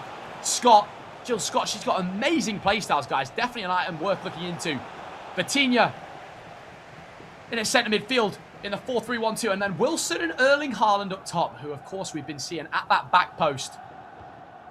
More than the postman, to be honest. We've seen him back there, haven't we? No goals just yet, it seems. So far, in any fixture. Danny Pitbull keeping up that sort of slow, nice attacking build-up. And then pouncing at the right opportunity. But it's good defending there from Alihan. I could be wrong, guys, but this might be the longest we've made it into a game tonight without a goal on this stream. 15 minutes into this one. Still no goals yet. I'm actually quite interested to see how long it takes players to score. Of course, we mentioned before, guys, we had a record of 180 goals go in over the course of last week, which was just insane. 180. We may as well be playing darts. Haaland. You know what? I'd probably rather be playing FC. I'm not very good at darts. Now, both players, a lot of turnover of possession at the minute between the two. You feel like the first goal could shape this game up very much with the way it's currently going, because both players are sort of really forcing the ball forward for that first goal. Feels like now. Keep an eye on that pass through to Yamal. It's good defending again, though, from Danny Pitbull. And Alihan finds himself in an interesting position in the group here, guys. Of course, 8 points so far, including this current point, I believe, right now as well. So, not the greatest of showing so far, but of course, Danny Pitbull and Anas Badir are the two who are just really sort of flying away with Group C. Sega finds the ball into Musiala. Musiala into Smith. It's a lovely piece of play. Bit of a kerfuffle back there. Comes to nothing, though. Tell you what, guys. 22 minutes in, no goals yet. This doesn't feel very FC 2060 to me right now. Now, Yamal. Finds the ball into Sega. Going to try and find that Yamal pass down the line, and does. Danny Pitbull looking to open up the floodgates here. Is he going to use that back post cross? He tries to into Erling Haaland. But guys, he's gone with a normal cross there rather than if he did an L1 square cross. Normally the player will stay in position, whereas because it was just a normal square cross, the player runs onto the ball there, which is why the keeper ended up getting it. Alihan trying to attack here. Lovely little finesse, but Oliver Kahn, which is an item being used by all 6 of the players here in Week 7, Group C of the FC Pro Open. Comes up clutch with that far reach plus, one of the most important play styles on a goalkeeper. And guys, we know the importance of play styles. It's massive. Absolutely massive. Now, Camavinga down that line. And I tell you what, guys, it's almost like the other fixtures aren't... They are being played, I promise you, but... 0-0 still in this one. And finally, some goals have gone in. Nicholas, 1-0 to the good. And Brice, 1-0 to the good against Anas Bediak. Couldn't believe what I was seeing there for a minute. 30 minutes into this one, though, it's not exactly like the players are attacking badly, guys. I guess both are just defending extremely well, very aggressively. You see the aggressive nature of Danny Pitbull right there, forcing the ball out of play.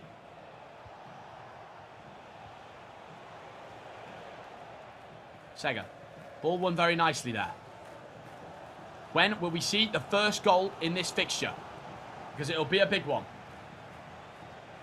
See the scores on the doors, on the table there, guys. Brice and Nicholas, of course, I believe tonight they still have got each other to play, which makes things so interesting because if scores stayed as they did right now, as they are right now, should I say, that game could literally decide who gets the 3rd place spot. And who knows, maybe a couple players could keep coming up here, but you do think Danny and Anas are safe in that top 3. 34 minutes into this one. I can now very safely say, guys, we've not gone this far into a game and had 0-0 as the scoreline yet tonight. Could we be seeing the first goal right here? Lovely build-up play.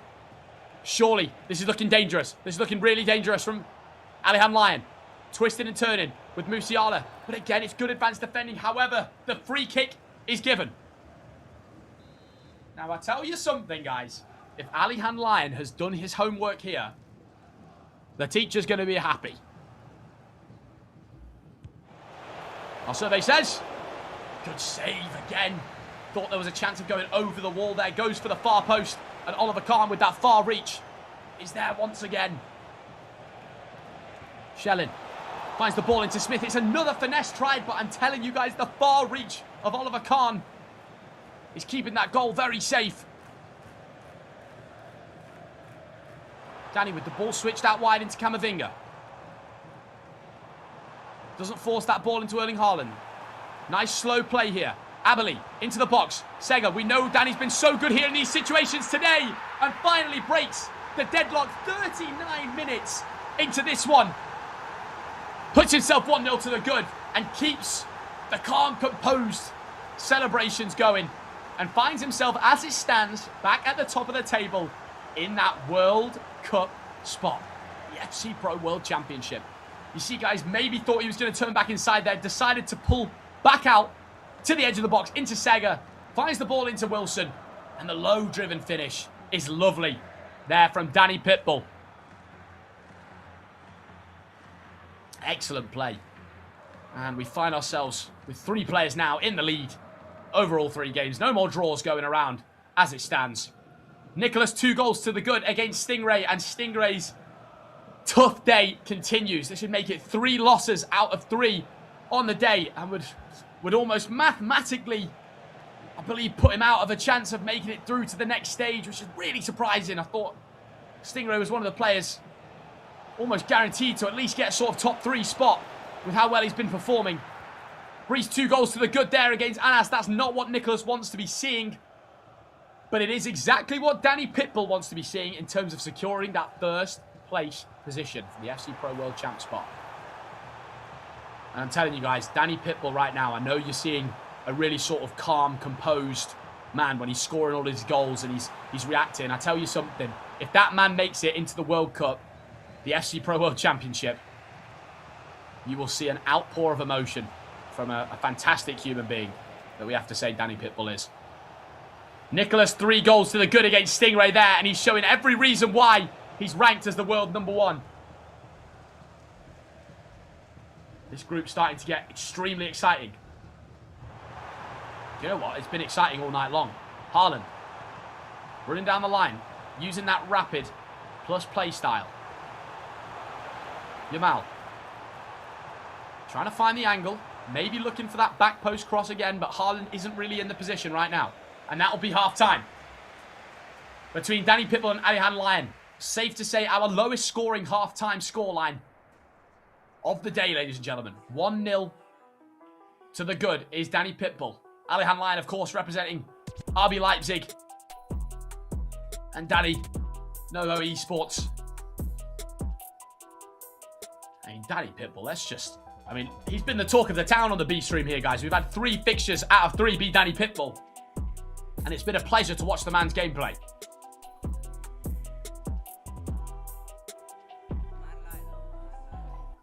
Alihan taking some words of advice from his coach here. In a situation where, look, you're only 1 goal behind. We know in this game, 3 goals, sometimes they don't mean nothing, guys, but they can be turned around very, very quickly with how fast and efficiently these pro players do attack in these games. Well, here we have it then. The second half begins exactly halfway through match day 7 as well here, guys, with 5 fixtures available being played the whole day for these players. Trying to obtain 15 points total. And I tell you what, Alihan Lyon starts the half perfectly. I do not believe that has been saved post-patch. Of course, we know keeper movement has been massively nerfed. I'm very, very surprised that hasn't found its way into the back of the net. Simply sensational save there from Oliver Kahn. Alihan Lyon keeps knocking at the door here. Nice patient build-up play on the edge of the box. Yamal, he's looking deadly with him. He's looking dangerous, trying to use those 5-star skills to his advantage. But Danny Pitbull reigns supreme at the back once again. Just a really interesting game between these 2 players here. Both attacking well, both defending well, to be honest. No mistakes being made from either player. It's just good attacks both ways up the pitch, really. At this moment in time, to quote Gary Neville. The cross to the back stick, though, looks good, but Maicon will be there. And, guys, I can only imagine that's a big reason players are using Maicon. I believe he's 5'11" or 6 foot is Maicon. So, it's a very good player to have at the back post to potentially stop that Erling Haaland headers at the back post. 53 minutes into this one. As it stands, I still can't believe the scoreline is 1-0 after some of the crazy scores we've been seeing so far from today. This is the swing game. This is the huge game here in Group C, Game 3. Danny Pitbull doing what we've said so many times today, guys. Passing it around the back a little bit. Just really trying to build up this attack nice and slow. And I tell you what, it's looking lovely. It's looking absolutely lovely. Jude Bellingham tries that player lock inside, but Alihan Lyon with some really good defending. Now looking to break himself. Schellin breaking inside. Does get past Maicon, but rushes the pass a little bit there. That really felt like a good opportunity for Alihan to finally get his goal in this one. And mentally in this fixture, might be getting a little bit in his own head here and thinking, you know, I still haven't scored yet. Of course, had some great chances. Ball through to Jude Bellingham. The cross to the back post. It's good again. But Maicon has got the instant reply. Alihan forces that through ball a little bit there. It's offside. Believed he was onside, looks like, from the way he sort of reacted on his screen right there. Tell you what, guys, Alihan, look how close he sat to the monitor. I mean, to be fair, I think I sit about that close as well, to be honest. Reminds me of Anders Vergang from watching that. Danny trying to pass into the box. Yeah, it just looked like one extra pass too much there. There's still some lovely build-up. This is surely Alihan's chance. It is. And finally gets the goal on the board from Schellin, the Swedish thunderstruck item. Strikes thunder in this one. Lovely piece of play. Baits the run into Smith and just finds that through ball. Tries to step up the pitch. Does Danny Pitbull in order to get that offside, but it just was not perfectly timed. And Alihan makes it 1-1. And what is just an absolutely huge fixture here to determine massive parts of this group. Who's going to finish top 3 and also who's going to finish first place and secure the FC Pro World Championship spot.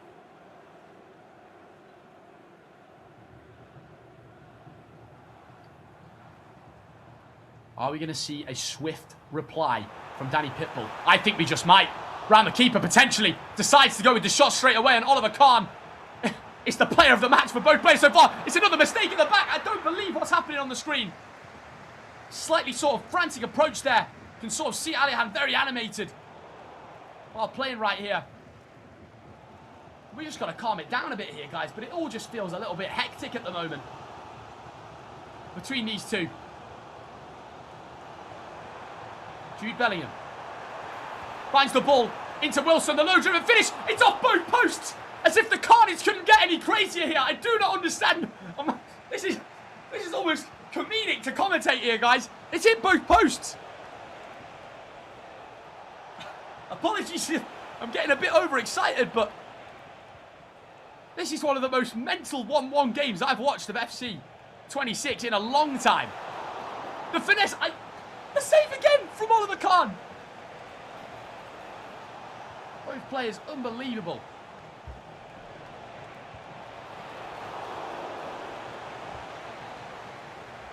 It's absolutely lovely stuff. There's Musiala building up on the edge of the box here. De Jong twisting and turning. Tar trying to find the angle.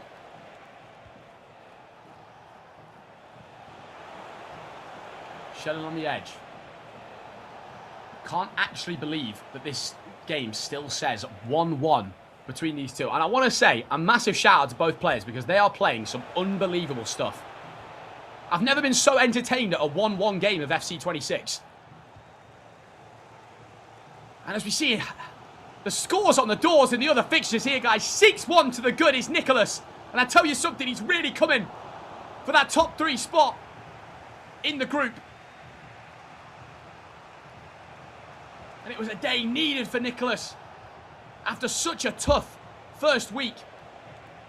We'll keep our focus on this one, though. Smith in the box. Tries to twist and turn. It's no good, though. On this occasion, Danny Pitbull bursting through with Erling Haaland. A nice advanced roulette. Jude Bellingham bursting through the middle. Tries the tremendous shot, but he's just over the bar again. And I tell you something, both players are probably in disbelief here. The scoreline being 1-1. Absolutely insane stuff from both. Both players here just taking a little pause, and to be honest, guys, I need a breather as well at this moment. I mean, what an amazing game this has been between these two. Both players man of the match, though. You've just got to say it's Oliver Kahn, haven't you? He has just been outstanding in net for both. Now, both players here probably talking to their coaches slightly about, probably about the strange game they've been playing. Both, I can only imagine, are saying, look, keep things going as you are. You're building up really well. You're creating a load of chances. Both have had loads of shots. I'd be interested to see the expected goals and shot stats between two players here because both have been creating chances. It's just been ever so unlucky in front of goal. I mean, the main chance that really stands out in that as well was the Danny Pitbull one. Hitting both posts. How often does that happen? And you wonder if goals in this game are going to come a little bit like London buses. Take a while to come, and then all of a sudden you might get 2 in one go. Something tells me if we do get 1 goal, there's going to be 2 goals. I've just got the feeling. Throwing out some predictions there. 2/3 of the way through the second half here.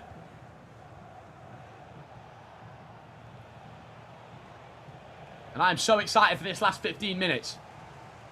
Danny Pitbull looking to build up here with that 89 rated Yamal Champions League item. Who's got some absolutely fantastic play styles, by the way. A little bit of a rush pass there from Alihan Line. Not really what you're looking for right after a pause. Or any part of the game, for that matter, to be honest. Might have done a bit of a Michael Owen comment there, guys. 10 minutes left in this one. Just over 10 minutes, including extra time. Wilson. Building up here. It's a lovely ball inside, guys. I'll tell you something. Is he going to miss this one? The effect through that. That is just absolutely unbelievable from Danny Pitbull. And, guys, I want to tell you why that goal is just so good. The last 2 times Danny Pitbull's been through on goal, he's had this exact chance save with Wilson, where he receives the ball and tries to do a normal low-driven finish across the goal. So what does he do? He wants to change the angle. Okay, no worries. Let's open up the angle a little bit so we get more of a finesse low-driven finish. And he does that fantastically well. That, I want to say, that's one of the best goals I've seen today, just in terms of a quick reaction play in attack. I'm a bit lost for words, as you can probably tell. What an absolutely lovely finish there from Danny Pitbull. Scores around the doors as well, while we see the players just in a little pause here. Nicholas 7-1 to the good, and has actually now scored the 2nd most goals in the whole of the group, which is not a statistic you were expecting to hear at the beginning of today. Danny Pitbull, I'm going to have to drop him a message after this broadcast today and just say, well done, my friend, because you have been unbelievable to watch. However, no shade on Alihan Line, an unbelievable player with still the chance to not just draw this game, still win this game. There's still plenty of time. And I said it might come like London buses. And I tell you something, for once, I'm not the curse of the commentator. I'm predicting it right, guys. I don't believe it. We've genuinely just gone about 40 minutes without a goal there in this fixture. 30 minutes, roughly, straight after half-time. We obviously saw it go near to 1-1. And the build-up here, it just felt so easy for Alihan.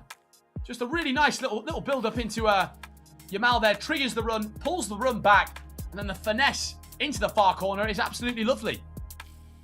And it's a sucker punch for Danny Pitbull there. It really is. And it's a tough one mentally after, you go so long working for that 1 goal, and then you think that goal means a lot, and of course it does. But it doesn't mean that much when you go and concede straight away up the other end. Danny Pitbull has his 3 points ripped away from him once again. But you get the feeling, guys, there could be 1 more goal in this game. Erling Haaland at the back stick. It's a great header. Tries to go near post there. But the precision heading is really difficult to control.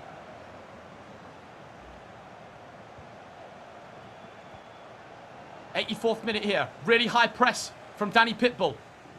I tell you something. Both players can take a bow after this game. They've been unbelievable. Tries that ball into Erling Haaland once again. You guys can see Alihan Line hitting offside trap as much as possible here, trying to bring his team as high up the pitch as he can to stop these balls from going in behind. The ball inside. It's 1 more pass. It's just a little bit too much, though. And Alihan Line got a real chance of counter-attacking here. Going to try and find this ball inside. Does indeed. Pior works the chance inside. Is she going to find a finesse? She doesn't need to. The pass inside. Just can't find the shot off there. Nicholas 8-2 to the good. In that one, Danny Pitbull 2-all in this game. And then, of course, Brice Anaspania, sorry. This game's got me saying all kind of words. Tongue twisters, if you like. 3-all in that one. That's now 4-3 to the good. In the Anaspania game. Are we going to see the dagger from either of these players? This is the 90th minute right now. +2 on the clock. You'd imagine this is going to be an Alihan Lion win or definitely a draw here. By trying to keep this last attack, he's going to try and assure that even when he goes forward, if he does lose the ball, there's not enough time for Danny Pitbull to run forward. Danny knows he probably needs a goal here. And with this fixture, guys, Anas Badir, sorry. My words again going. Has broken away at the top. And this looks like it's going to be draws once again. In this one for Danny Pitbull, drawing 2-2 there with Alihan Lion. And that means he'll be on 15 points. Anas Badir breaking away on 19 points there if he can hold out in that game against Brees.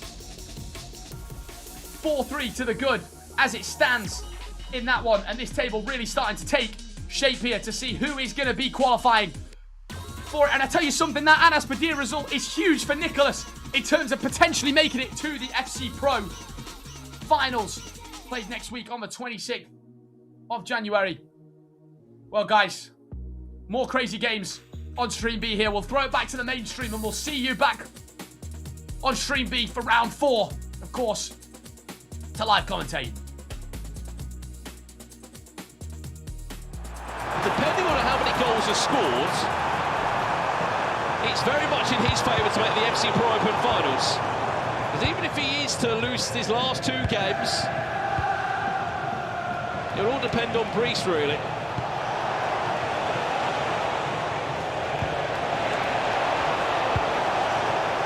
Danny Pitbull will play Nicholas next and then Anas in the final game. Yeah, he started... Oh, hang on! Ooh.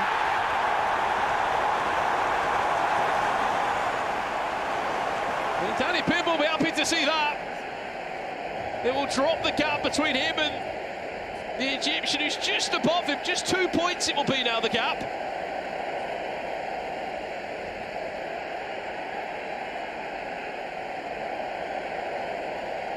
It's potentially 2 different battles here going on, Case. There's a battle for top spot. Yep.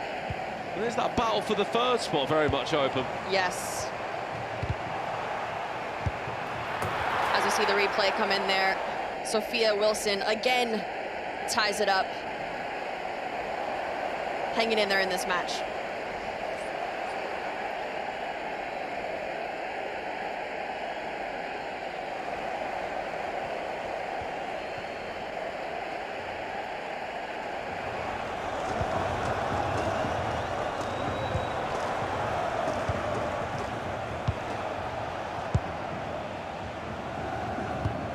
Minutes left in this tied up match as we see next round matchups looking pretty spicy. Yeah, especially Nicholas, Danny Pitbull. That's going to be our feature game, I'm hearing. Of course, we'll give you all the goals from all the matches that take place. Peter, Vitinha, what a tackle from Tijani Reinders. And it might kickstart a counter-attack here for Bryce.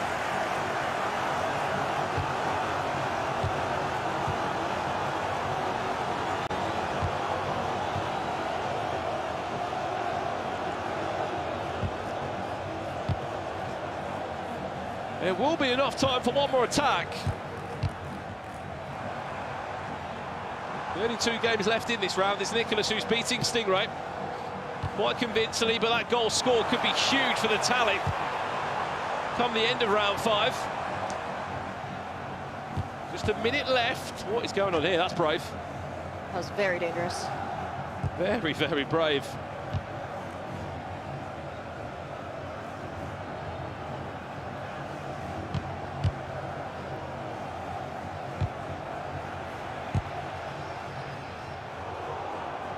Added time of 2 minutes. Bryce will get the last kick off the game.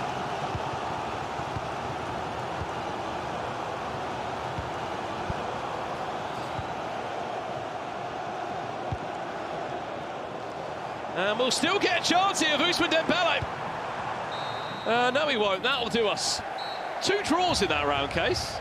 Yeah, I mean, a draw's interesting because that really does shake things up, and I'm curious how this is all gonna go because, like you said, that 1st place spot is up for grabs still, same with the top 3, and so anything could happen in these next rounds. Absolutely. This group is really starting to shape up now. The last one to confirm is going to be Stingray against Nicholas It's his biggest scoreline of the whole FC Pro Open so far, Nicholas. I think it's more a case of seeing where Stingray's head's at this moment in time. He is, of course, not going to be in the best of moods. It's an interesting one, though, because if you're Nicholas in this situation, you're up by 6 goals. You could take a few more risks and try to get a few more goals for, because that might help you in the tiebreaker, because you're more than likely not going to lose at this point. Just try to get more goals, put them on the board. Well, there we have it. Another full-time result there. This is so open still, by the way. Nicholas has somehow put himself back in the top 3. Still 2 more big games to go. He's still got to play Danny Pitbull and Brees. Of course, that's going to be our next featured match there. Brees against Danny Pitbull. Still 2 more rounds to come. Remember, we are playing to find out who our top 3 players shall be. That's going to be our next matchup. But first, Case, I believe you've got to head off and leave commentary to go to the FC Mobile. Yes, I do. Good luck. Thank you.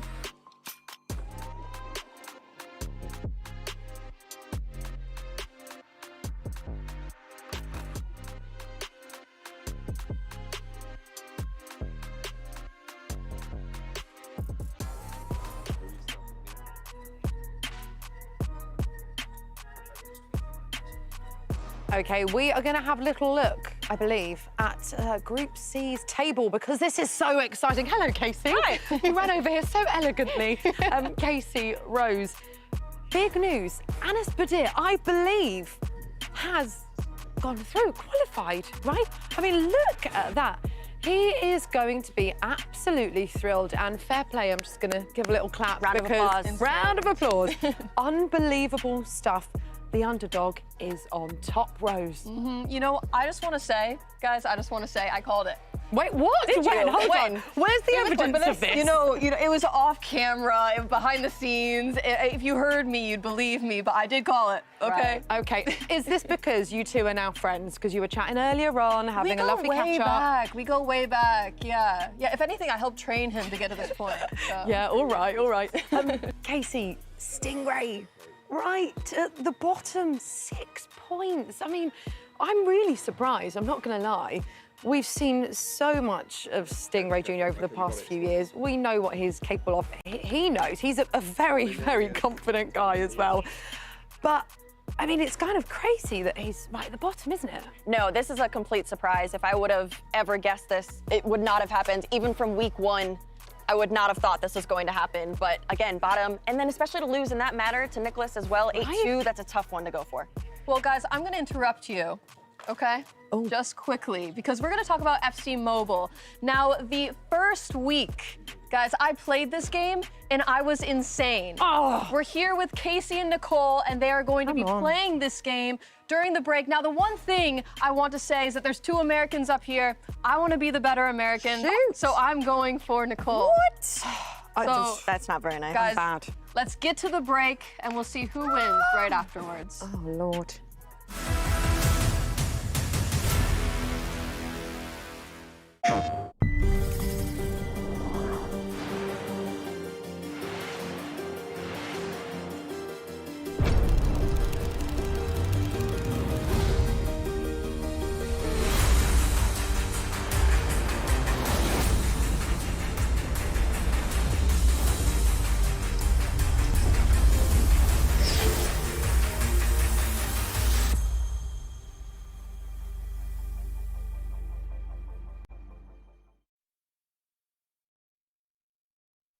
PlayStation.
Play FC26 and win prizes on PlayStation tournaments.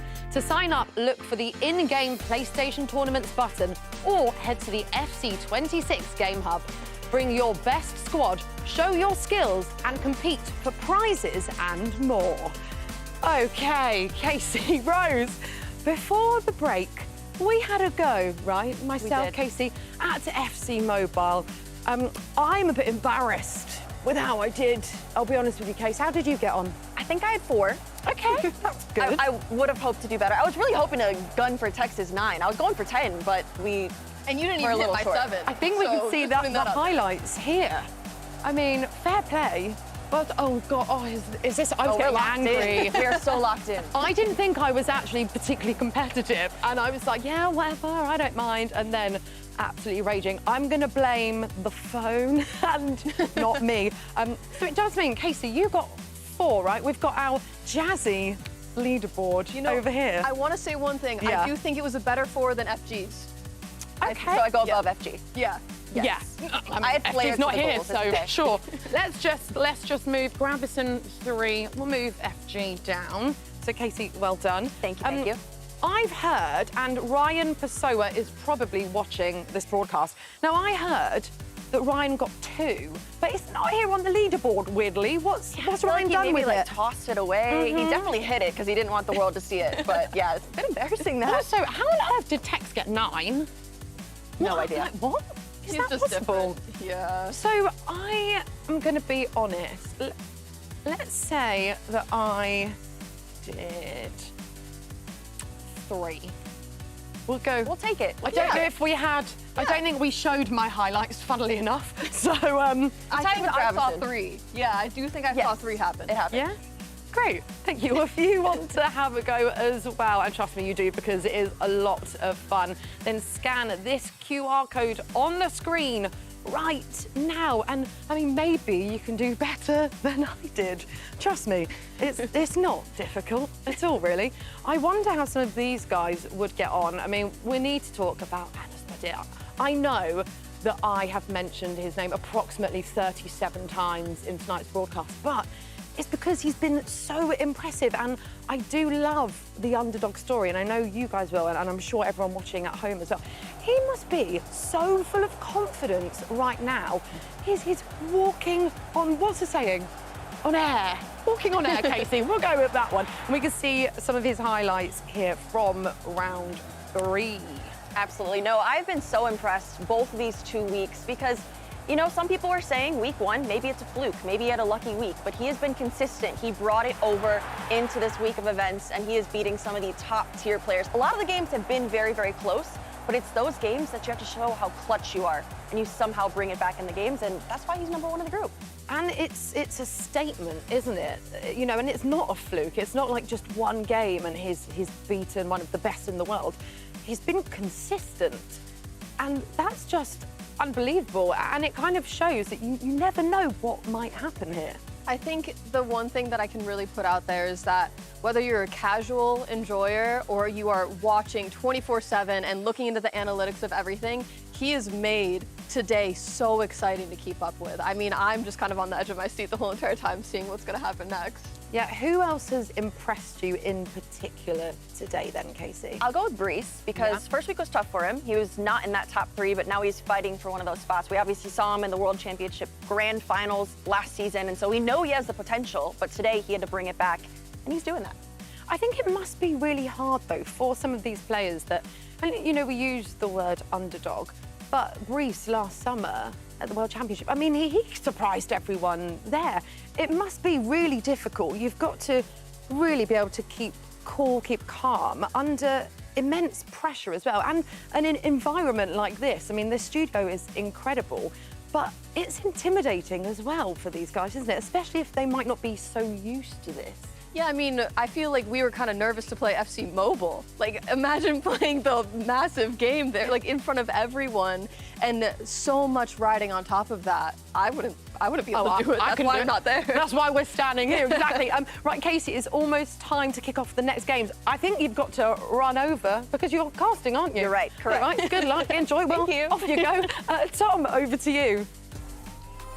Hello and welcome to the 4th round of the FC Pro Open Group C. And wow, let me tell you, there is some big games happening. We have 1 person qualified so far and 2 other spots to play for. And the top of the group is still all to play for. We don't know who's going to be qualifying for the FC World Championship. We don't know who's going to be qualifying for the knockouts. There is a lot to play for. There's only 2 games to do it. And I cannot wait to see the action case. Welcome on board.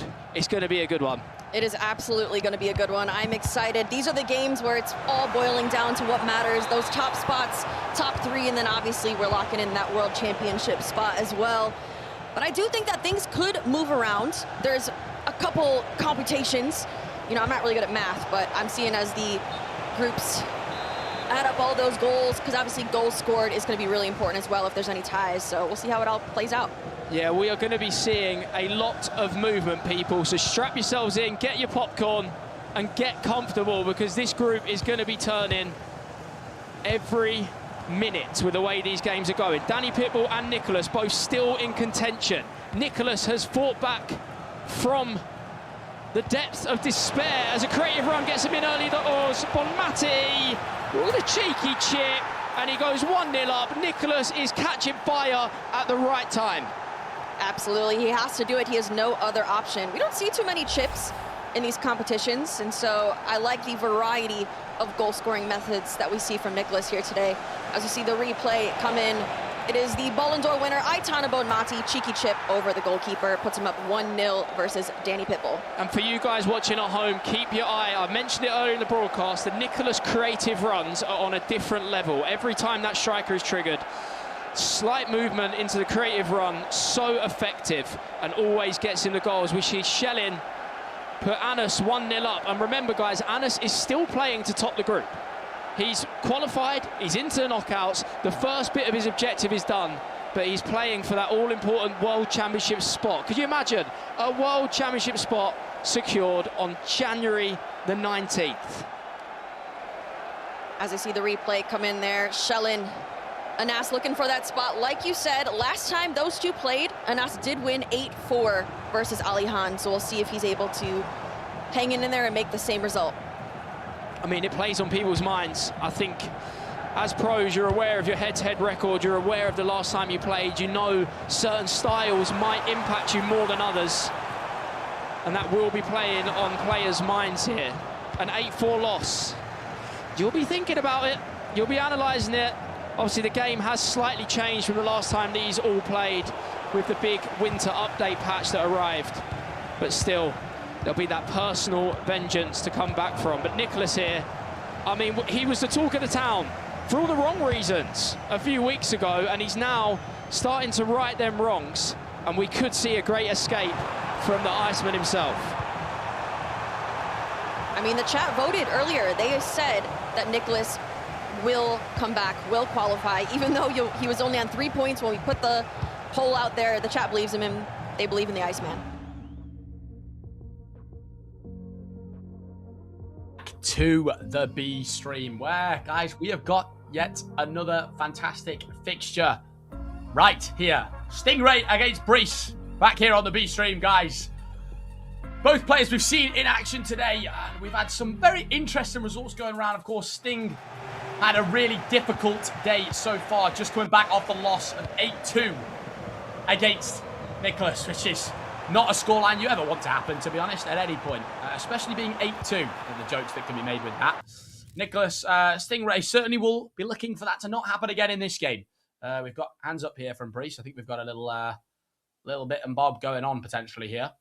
A very interesting fixture here between these two. I think Stingray's in a position where, look, he's got 2 games left. He can get up to 12 points. I believe when we see the table, guys, it's very nearly impossible for Stingray to even get into the knockouts here, which is something really, really surprising, to be honest, from the start of today. We really thought Stingray, right, he got 6 points last week. Obviously, you know, we had Nicholas get 3 points last week, which was one of the most surprising things of all time. And Nicholas has been able to pull it back. He is actually 1 goal to the good in his game as well over on the A stream, where Nicholas is looking to secure that 3rd place in the tournament. It's almost looking quite dead set. Anas Padilla already qualified, as you can see. The table as it stands there, guys. 18 points for Anas Padilla. So far, an unbelievable performance from him. And Danny and him still fighting for that top spot. However, Nicholas, 1 goal to the good is actually against Danny Pitbull, which makes things really interesting. As it stands there, Anas Padilla gets 20 points, and that would have him secured in the FC Pro World Championship finals. You can see Stingray with quite a sort of dejected look on his face right there, almost with the feeling of sort of kind of dejection, if you like, kind of knows in his head that, look, it's over for him probably, and you know, he'll have to sort of bounce back next year.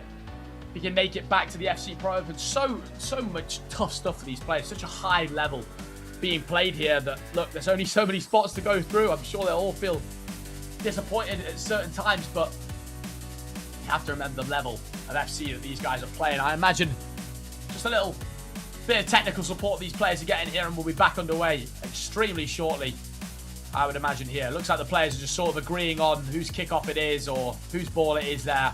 And I'm sure we'll be back into things in a second there. Of course, Breece still fighting for this 3rd place spot, which still makes this game extremely interesting between these two players. You could only imagine if Breece goes on to win this game. Nicholas and Breece, their last fixture is going to be unbelievable. To see who can clutch up and take that 3rd place position. Stingray, though, still thinks to play for, though. Still, of course, the pride and everything else that goes along with it in this kind of situation. Look, it's not completely mathematically impossible, I don't think, but it may as well be. The results that Sting would need to go his way in order to get top 3 would just be...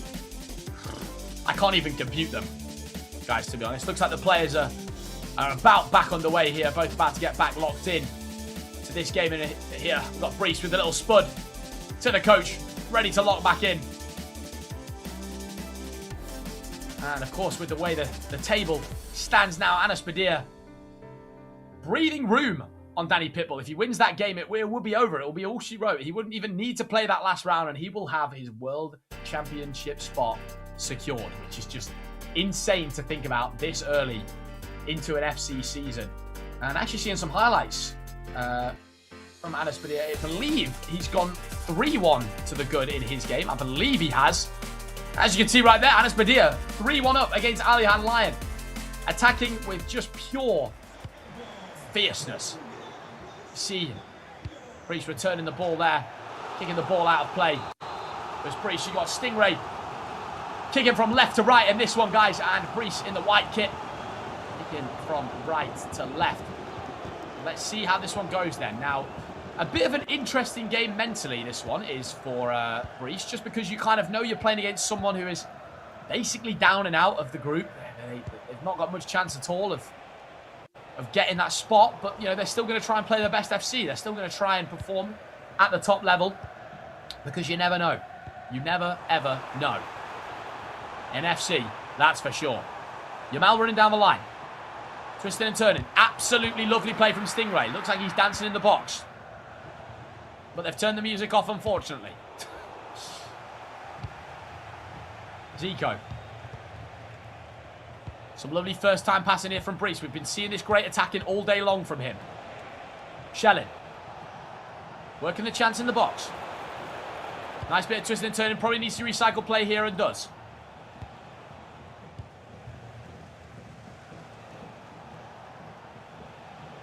Slowly building up here. Jill Scott on the turn. Stingray looking very aggressive in defence. You can almost feel where Stingray is in the table. He just wants to get at his opponent. No safety on here or anything like that. It's very solid defending. You'll see that run being made by Schellin on the wing here. It's a good player switch from Breece. Schellin, though, finds the ball inside into Wilson. That absolutely sensational flashback. New SBC item just released into the game. I can only advise you guys, get that SBC into your clubs pronto. I believe, looking at the statistics we had before, we got 4 out of 6 players using that Sophia Wilson item. And it doesn't surprise me in the slightest, because she is unbelievable. I'm actually, guys, just while this game's 0-0, I'm actually just going to run you guys through the play styles of that Sophia Wilson flashback item, because I'm telling you something, it's one of the most worth it SBCs, especially with the way the grind is at the moment in FC26, the packs you can recycle, etc. You'll have a great time. Finesse and first touch as playstyle pluses, low driven, and then she's got incisive pass and tiki-taka, as we see a chance here potentially for Stingray, but it's offside. She's got low driven, incisive tiki-taka, along with technical tricks to quick step as silver playstyles. She is basically the perfect item to use in-game. She really is. So I hope I've sold you guys the Sophia Smith SBC. Anyway, back to our featured matchup. Breeze and Sting. Working down the line here is Stingray. It's quite a risky slide tackle there from Breeze, but it pulls it off very well. Looking to build up here. Keep an eye on that Dembele triggered run. Sophia Smith. The player lock inside. It's one extra pass. It's Breeze, and it's a great save from Stingray. Going to try and find that pass into the box. The cross in, it's lovely. Again, really, really good defending. Marking what is, you would call almost an impossible task, trying to mark those corners. Now, the power of the defenders, you don't think Sophia Smith's got the pace to get away, but she's actually done really well here. With Stingray as well. Manages to find the tackle, though, does Breeze. And, guys, we had a record last game. What did we get? We got to the 39th minute of the last game, where we had Alihan Lyon and, of course, Danny Pitbull feature against each other. It took 39 minutes to break the deadlock between either player. Are we going to see the same in this game? Something tells me the answer is no. But let's see. We can always set a little challenge for the day. I don't think we will. We've been seeing so much great attacking between these players. Let's keep it moving. Lamine Yamal working it inside. Stingray looking ice-focused here. A great ball inside. Tries to find that pass. The L1R1, should I say, double square. But he found the answer to it. Good patient build-up here from Breeze. Not biting at the through balls that he's triggered there. Because Stingray was looking like he was marking them very well. That through ball, though, is very well done. And I tell you something. It was an inevitable goal. If it wasn't for that tackle. Had to try. Can we see a save from the penalty? We don't see the save. And Breeze goes 1-0 to the good. And Stingray's terrible day just continues here. Teetering on the edge of catastrophic, to be honest. A really surprising day from Stingray here. Not what you're expecting from a man with his talent. But it's no discredit to him. If anything, it's just credit to the other players and the high level of FC that's being played here. There's a reason that only 24 players make it to the FC Pro Open live here in London. Shelling. Thunderstruck item, I believe in SBC, actually available in the game as well, guys, currently. You'll see how much she gets used by the pros, and there's a good reason why. She's outstanding. Halfway through the first half here. Are we going to see another London Buses situation? Yamal. Trying to build up on the edge. Stingray looking like he's going to do some skill moves. Has he got the skills to pay the bills? Because the prices are going up. And I'll tell you something, he manages to find the pass onside there. And we all know how frustrating that kind of goal is to concede as Breeze there. If you guys at home are using offside traps consistently, you'll know. When offside trap in there, look, he tries to step up literally as he steps. Just as he steps here, look, this offside trap, you're just going to see it come forward here. As he steps, bang, the pass is just made in time.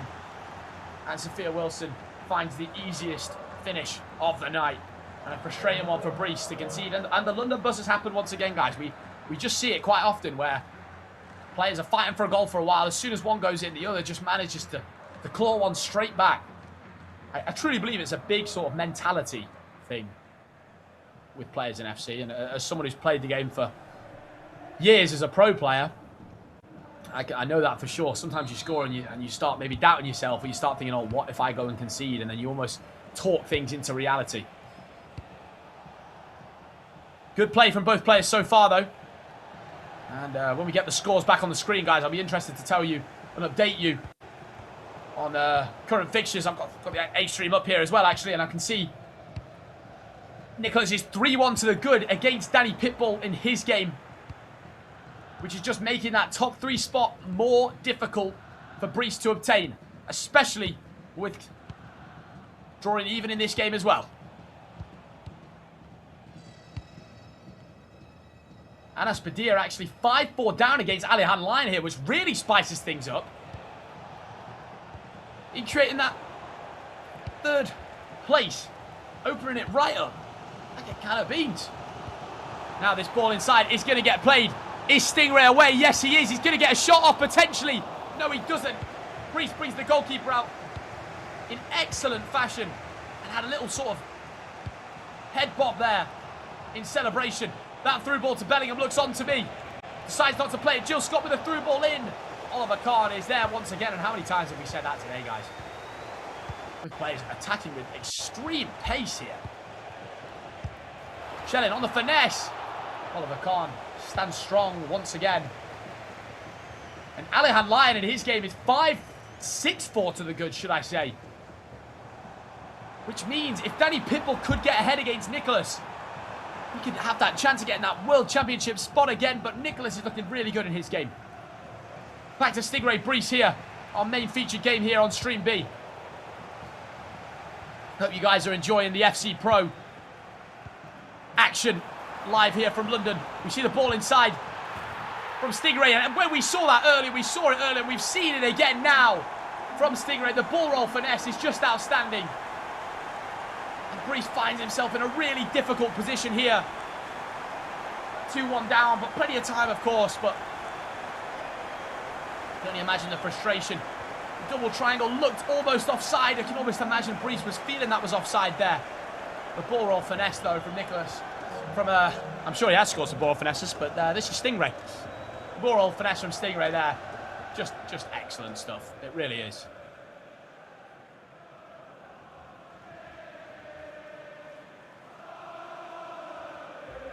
Finds himself 2-1 to the good just before half-time. Brees has got to keep the focus, though. You've got to remember, he's still so in this in trying to obtain this 3rd place position.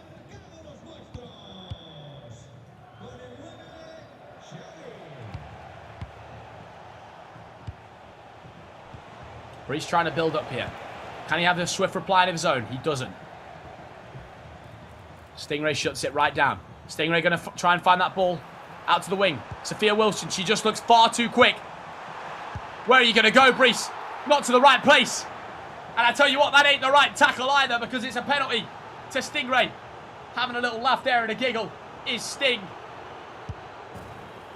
And he'll be even happier right now.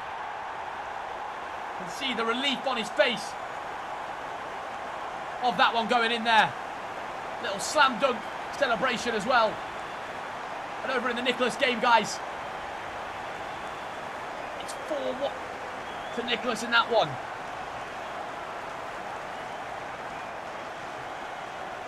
And Brees looking a bit dejected here. Feeling there's a bit of a mountain to climb, which of course there is. But we know in FC 26, guys, goals can absolutely fly in with the attacking talent of these players. So I was having a conversation, a little bit of a laugh and a conversation with his coach here. Well, 40 minutes into this one, we had a similar situation earlier. Brees found himself in 3-1 down, I believe it was, against Danny Pitbull. And before half-time, he got himself his 2nd goal rather than conceding the 4th goal. And let's see if it happens here. Is someone going to get the swing goal here? Are we going to see a 4-1 lead for Sting? Are we going to see a 3-2 lead for Sting and Brees potentially bring it back just before half-time? All I know is it's very, very exciting. These games have absolutely flown by. I can't believe we're in round 4 of the night already, ladies and gentlemen. The action has been truly wonderful. High pressing up the pitch there from Sting.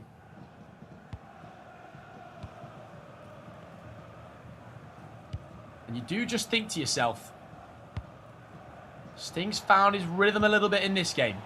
Not too many chances being created so far for Brees. Trying to find that player lock into the box. Wilson on the finesse. Inside from Brees. Can I tell you what? Stingray with another great save. On the keeper. He's brought the keeper out. The keeper's in no man's land. Looking difficult, but Sting now can really have a chance to counter-attack. Plenty of time here, and he will be in. This is almost a clean chance here from Shellin. Can the centre-back get in? It looks like they might. The finesse is not good enough. Oliver Kahn. Just absolutely outstanding there. From the finesses. And that'll be all she wrote for the first half. Here, ladies and gentlemen, in round 4 of week 3. Week 3, sorry. Should I say Group C? These did play week 3, but this is now week number 7. We find ourselves 3-2 to Mr. Stingray. It's definitely 3-1. These games have got me saying all kinds of things. Brees looking dejected right now. I think I was almost trying to talk that 3-2 lead for Sting in my head. There, guys. I was thinking Brees had the chance to pull it back just before half-time. Into the second half we go now. Both players not needing much time to chat to their coaches here. Just straight into the second half. Now, Musiala. Stingray attacking with real flow here. Brees needs to be careful not to let this game run away from him. And at the moment it is. You can see sort of the animated frustration on his face. Yamal. Sting with a couple of skill moves. Oh, that's just excellent. That is lovely from King Stingray. And well played. There's Stingray. Unbelievable stuff. And almost maybe saying to himself right now, where's that been all day? Where is that fantastic attacking from Stingray been all day long?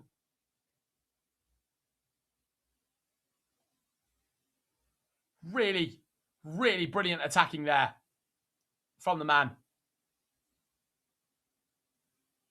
And that Sega item, that all-important Sega item, has just been unbelievable. All day long. I'm telling you guys, of course, if you've got the coins to afford this Sega, get her into your team.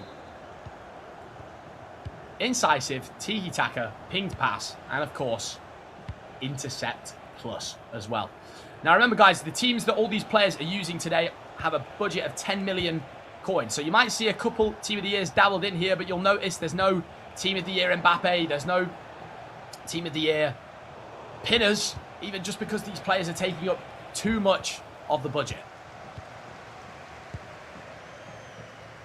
Wilson trying to find that ball inside.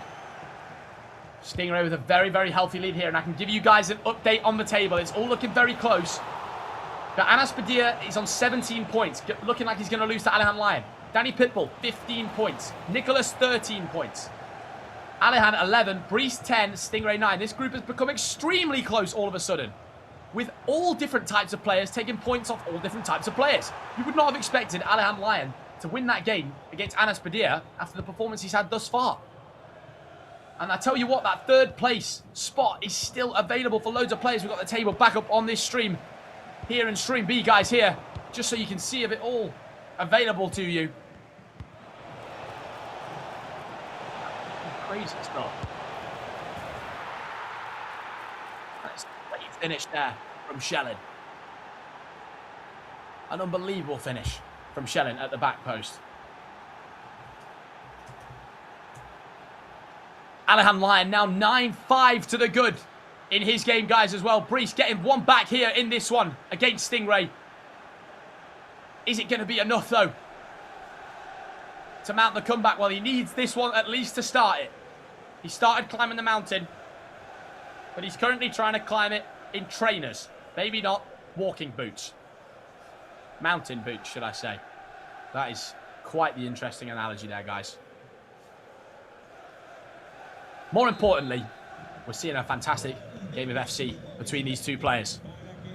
Stingray looking a little bit frustrated there. We've got both players playing what looks like 4-5-1/4-4-1-1, which, guys, I believe to be the two best formations in the game right now. And, guys, can I just give another shout out to Nicholas99FC, because that man is now 5-1 up against Danny Pitbull. And genuinely, it's not that far off. He mathematically can't get the World Championship spot, but I tell you what, he wasn't that far away, was he, in the end? Off the post there. From Brees. And 60 minutes into this one, Brees starting to attack a lot better here.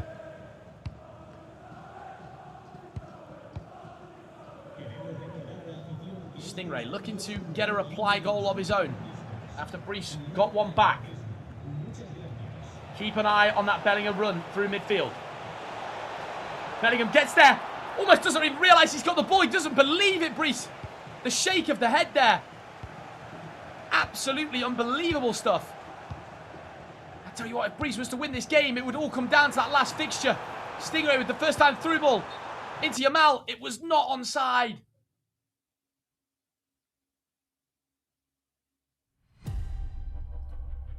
Absolutely insane gameplay currently between these two. And that Nicholas fixture, guys, is in the 85th minute. You imagine he has indeed taken down Mr. Danny Pitbull himself. And Nicholas, I mean, a special shout out to the man. I mean, he's just been unbelievable all day. And guys, the way this the way this table has shaped up is just quite simply ridiculous.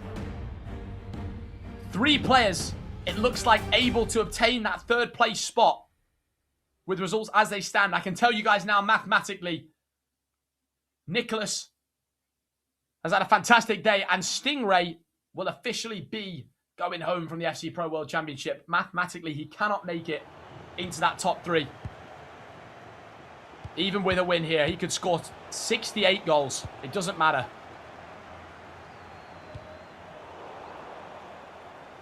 He would not be able to find his way into the knockout bracket. The FC Pro Finals being played next week on the 26th of January. You guys, by going over to the main stream, can head on there, scan the QR code, and get yourself tickets to come and watch the action live.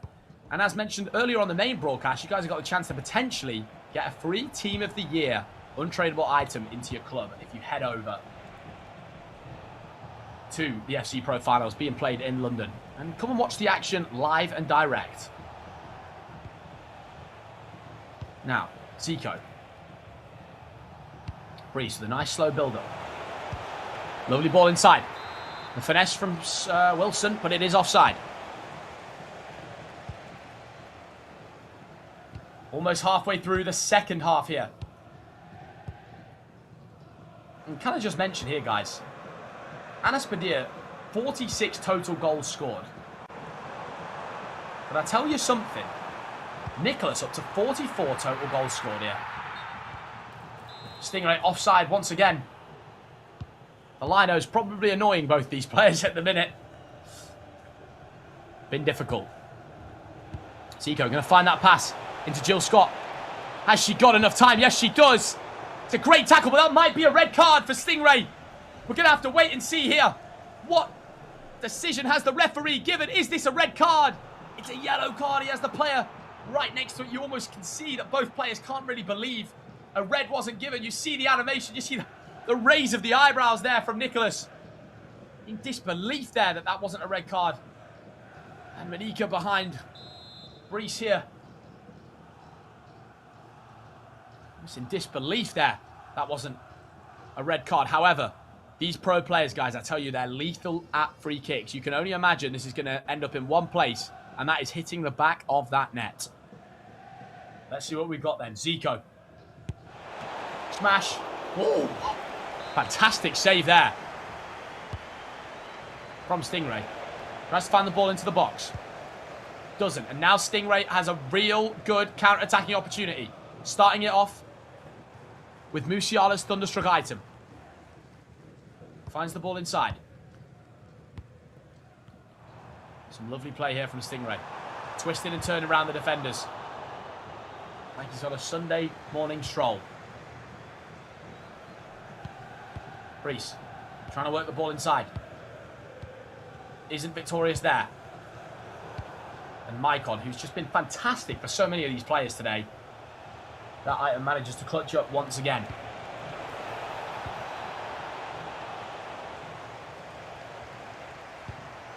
Sting looking to counter-attack here. Keep an eye on that run through. It looks like she's in. Wilson. Can she get around the keeper? She gets a bit of luck. But you can't say it's not deserved for Stingray. He's been playing very, very well in this game. Finds himself 5-2 to the good. And I will tell you, around the grounds, guys, Nicholas has won his game against Danny Pitbull 6-1. And Alihan Lyon has scored 10 goals against Anas Padilla, the man who looks like he's secured almost that World Cup FC Pro World Championship spot. He scored 10 times. 10! Absolutely amazing play from these players. And Brees, with that look of dejection there, probably knows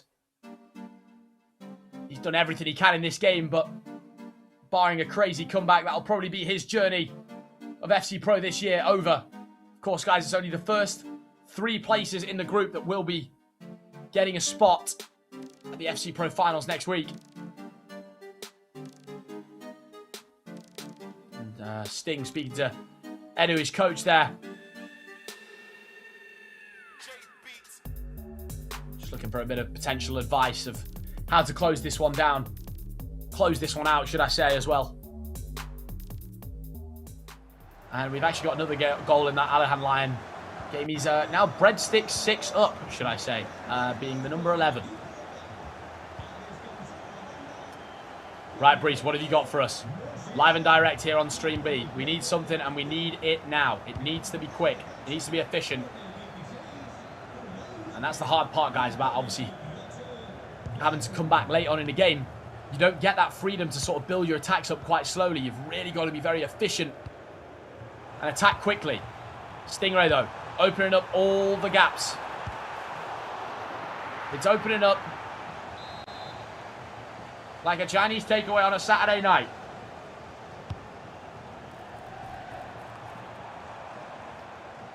Stingray looking to dance in the box. I've seen him do this many a time over the years. Gets a bit of luck again, but to be honest, you can even see he's a bit almost disappointed with a goal that gets a little bit of luck like that, but he will not care. The result is in Sting's favour. Manages to get 6 goals on the board here against Brees, and manages to close out the victory. Of course, you would need something extra special from Brees in order to potentially pull this back in any way, shape or form.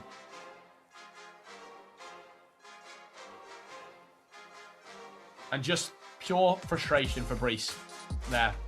And Alihan Lyon, guys, has just scored his 12th goal of the game against Anas Padilla. To be fair, Anas Padilla was due a result maybe not as good as his others. He's been absolutely unbelievable.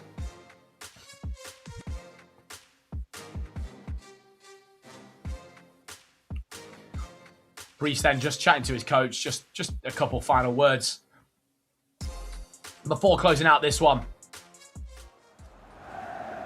78 minutes in here. We're just going to close this one out here, guys. And before the final set of fixtures in Group B,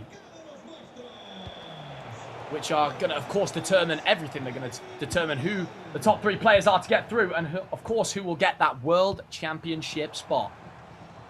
Which I could not imagine how good it must feel for these players, whoever does it out of these 6, to secure that at this stage of the game. It's another goal for Stingray, and this is kind of becoming a bit of a laugh of the joke for these players now. Now there's 5 goals between them. Still very nice build-up play there from Sting. Of course, gets a little bit of luck with what happens here. With the bounce off the defender, creating an open goal.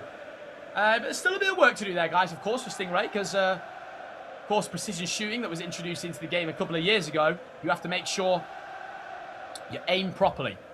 And for you guys at home that are looking to improve at the game, if you do try out precision shooting, you'll give yourself a real chance to score those sort of harder finishes from stranger angles. You can put it more in the corner. You can make it more difficult for the keeper to get to these shots. And that's why all these pro players are using it live at the event. But I will give you guys a fun fact. It's actually mandatory for players to use...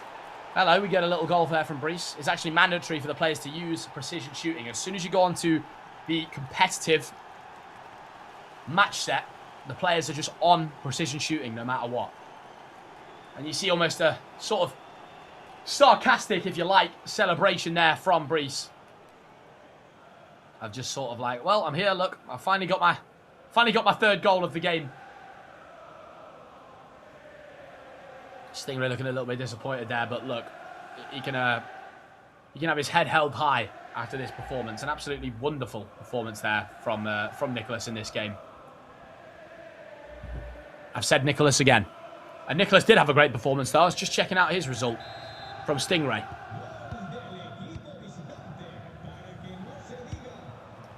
And with only 7 minutes left in this one, you can imagine all there is just players stat padding a little bit, getting a couple more goals on the board.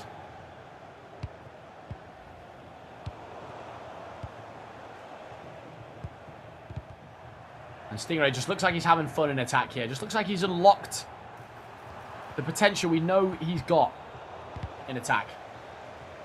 One of the deadliest attackers in the game.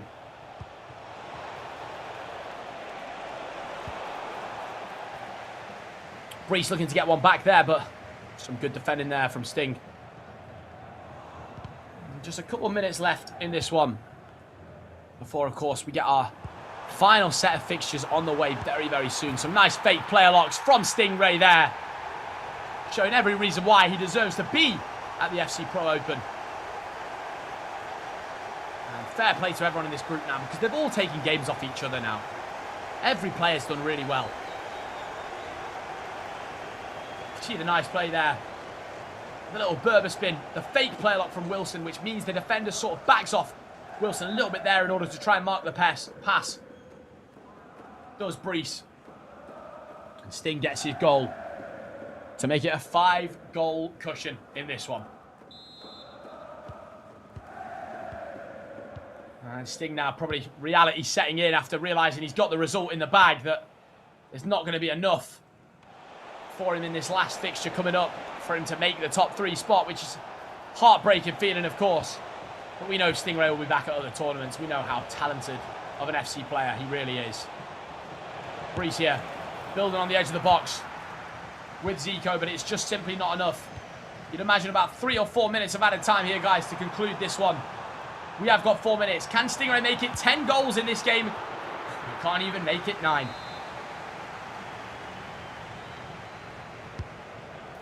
Tries the ball into the back post. Zico comes up with the goods for Brees. And I believe we say signed, sealed, and delivered. Another great save from Oliver Kahn. Tell you what, guys, I might have to get that Oliver Kahn for my team based off what I've seen today, because this is a bit silly how well he's playing. Until I curse the commentator right there. Brees with the final goal in this fixture, you would imagine, between Stingray and Brees. Just a nice little reset from the corner there. Finds the ball to the edge of the box. Wilson, just a simple little turn, little finesse job into the top bins. Thanks for coming.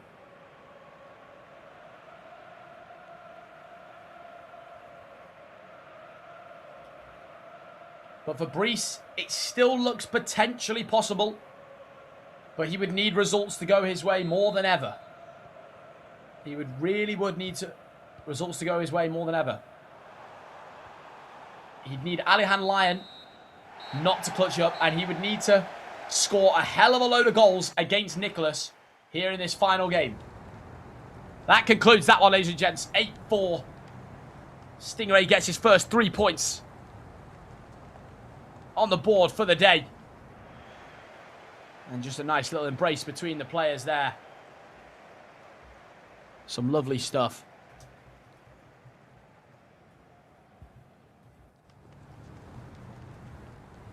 Alihan Lyon wins his game 12-7. Nicholas wins 6-1 against Danny Pitbull as well.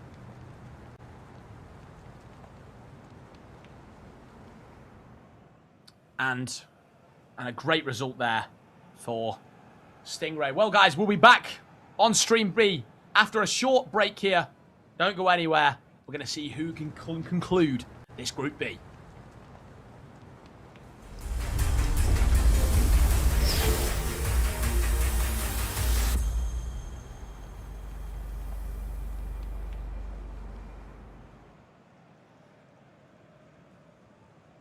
PlayStation.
Hello and welcome to the FC Pro Open. We've got an incredible Group D in store tonight. This group is wide open. Best player in the group this week. I'm top, so yeah, I think I will. Still all to play for. This group better be ready. I'm coming to get that top spot. I'm one of the best players in the world and I can top the group. Meu objetivo primeiro é ficar entre os 3 primeiros. I still think that I'm gonna win this group. Every single one of these players are still in with a chance of that top 3. Well, that is what we have to look forward to tomorrow. But, Casey Rose, we need to talk about what on earth we just witnessed in here tonight. Wow. I mean, we should probably start with the fact that Stingray is unfortunately out. You could see from his emotions, his reactions, of course, what that meant to him. But we'll start with Nicholas versus Danny Pitbull. I mean, we can see the stats here. Nicholas, the Iceman. We've spoken about him a lot this evening and at the top of the show as well because, you know, we were all saying he's unbelievable. We know what he can do. I think Tom Lees was saying on commentary, what has he eaten today? Like, what has gone on? Because this is a totally different Nicholas to what we saw last time out, isn't it, Case? Yeah, I mean, it goes to show one day could not be your day. Like they said, they couldn't quite put a finger on what he did wrong, but he came back today completely different player. But again, he's the Iceman. He's one of the best competitors in the competition. He's competed at the highest level. He has the confidence, one of the best defenders in the competition, and he's brought his A game today. Totally, and that shows why he really is one of the best that we have in the game because he can turn things around. We were talking about Nicholas redemption. Could he do it? It was almost impossible. Well, apparently not. Look, it's not done yet, but it's looking good. And that game against Danny Pitbull, who has been very good himself, 6-1 win, Rose. Well, I think that's the thing. I mean, you're looking at Mr. Worldwide, Danny Pitbull, right? Mr. Worldwide. And he's not a bad competitor. Like, he's an insane competitor. So to come out of the low point that he was at and come back and go against Danny and 6-1, I mean, that's a great feeling. 70% of the chat, by the way, think that Nicholas will make top 3. I want to know what you guys were saying, honestly, at the start of the broadcast. What were your thoughts and feelings? I thought things were going to change around. I thought it was going to be either Stingray or Nicholas that did it. So I didn't say yes to it, but I'll say that I did. I've always believed in him. I think. Sure, okay. Yeah, we'll find clips. We'll find the footage, yeah. What about Stingray versus Brees, though? I mean, 8-4, so a really good game from Stingray. You could see towards the end that, you know, the passion had kind of gone because he knew that regardless of this result, that he was out of the tournament. What a player, Casey. Again, you know, when the groups were done, when we were in Atlanta, I don't think we thought this would be the case whatsoever. No, absolutely not. I mean, Stingray, he won Iligon, so he has trophies to his name. And so to come into this bottom of the group, I think it's a shock to everyone, including himself. But yeah, sometimes it just goes that way. But that game's still so important because Brees needed all of those goals. He knew he wasn't going to win. But in this next game up against Nicholas, those goals are going to matter because tie difference is going to come into effect. And so we need to start doing some math. Quick maths. My brain is a bit slow right now, tough. Casey. But Brees will be frustrated. He's had a bit of a mixed day, actually, hasn't he? But he would have looked at Stingray, and like we've said, right, Stingray is brilliant. We know what he can do. But he's not performed the best last time out and today. So Brees would have thought, okay, I can get a win here, and he just couldn't make it happen. Well, it's funny because, not funny, but Stingray just went up against Nicholas before that, lost by 6 goals. So you'd think going into that one, he's going in there with his head down. No, he came out here swinging, scoring all these goals on him like he's still in the competition. And finally, Alihan got his first win of the night. I mean, wow, what a win. So many goals. Every time I looked up, I was like, oh, another one. 12-7. And also a huge win, by the way, against Anis Badir, who we have spoken so highly of because he's just been brilliant to watch. What do you think happened here, by the way? Do you think that Alihan just knew that he had to do something? He had to pull something out of the bag? Or is it maybe a case of Anis just slightly switching off?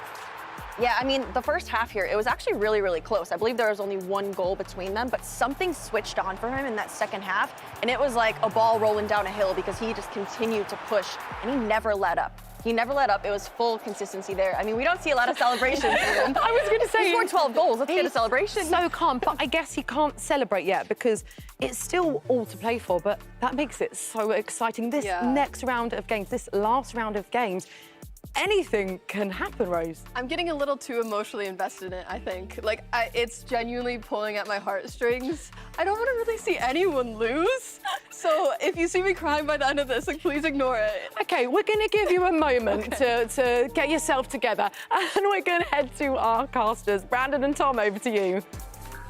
Well, we could only have dreamed of it all to end like this, Tom Lees. Round 5 in front of us in this group, and how on earth it's turned and moved like it has.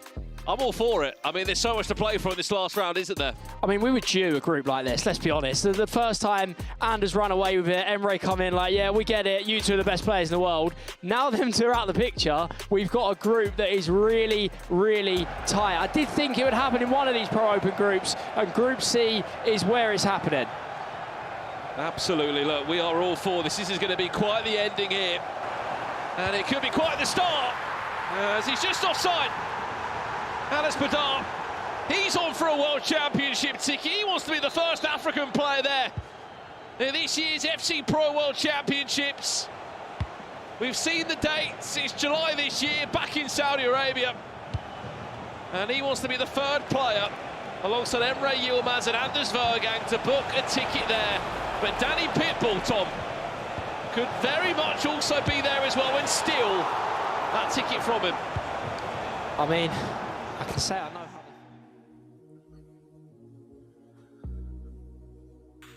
Well, guys, welcome back to the B stream, where, guys, we have got the final fixture of the day. Nicholas 99 FC against Brees. This, ladies and gentlemen, is going to be the perfect way to end the day here on the B stream. Having the Nicholas fixture, of course, I mean, the pleasure of watching Nicholas live and direct here after, I mean, the performance he's put on today has just been nothing short of unbelievable. 10 points obtained of a possible 12 on the day for Nicholas, which puts him on 13 points total in the group. And of course here, playing against Brees for that all-important third place to secure himself into the FC Pro Open finals. Played next week. Nicholas trying to get off to a good start here. We know the Iceman. We know how well he can perform. We know how well he can attack. We know how well he can defend. And I'm sure we're going to see it in abundance in this game. Now, I will keep you guys updated throughout, but I believe it's in both of these players' hands to qualify through here. So I believe if Brees was to beat Nicholas, he would actually qualify for the top 3. I think there's a chance. But also, there's an Alihan Lion result, which can change things as well here. So it's all going to be a little bit crazy. I can tell you that Stingray is 1 goal to the good, though. Nicholas, clean through here with Wilson. Tries the low driven, doesn't low driven it. Just hits it with an absolute slap into the back of the net. Doesn't even need the low driven finish. And he finds himself 1 goal to the good, does Nicholas. And we call him the Iceman for a reason. You can imagine he's going to clutch up in this situation, and a really bizarre sort of attack there from Brees. As, you know, he sort of just lost the ball there and then offside trapped. And an easy attack for Nicholas.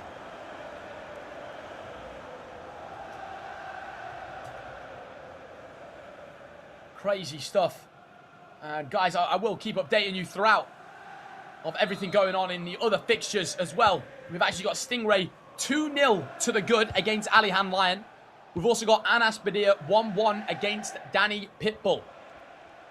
And I tell you something, as the table stands, guys, Nicholas is only 2 points away. A great save there for Oliver Kahn from being in the World Championship spot. He obviously can't get it. He's too many points away due to that first week performance. But Nicholas, take a bow, my friend, because you are playing absolutely out of this world. That Anas Badir game, really important as well, guys, to determine who gets that World Championship spot between Danny Pitbull and Anas Badir. Now, back to our featured matchup. And we see Nicholas with a couple unique picks, picking his fellow countryman in Javier Zanetti. Of course, Nicholas, the Argentinian king himself, the greatest Argentinian FC player of all time. Some people have him down as the greatest FC player of all time, full stop. And I think days like today are proving exactly why he has that sort of title and aura about him. Just simply amazing stuff from Nicholas here. Now, trying to build up the pitch.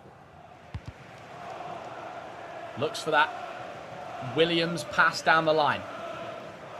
And it's worth noting, guys, Nicholas, when he's been winning today, he's been winning convincingly. He's won some real convincing fixtures. Beating Danny Pitbull by a lot of goals. Beating Stingray as well. 8 goals to 2, I believe it was in the end. In that one. And Stingray 3-0 to the good for Alihan Lion, which does mean it's all in Brees's power to potentially get that spot.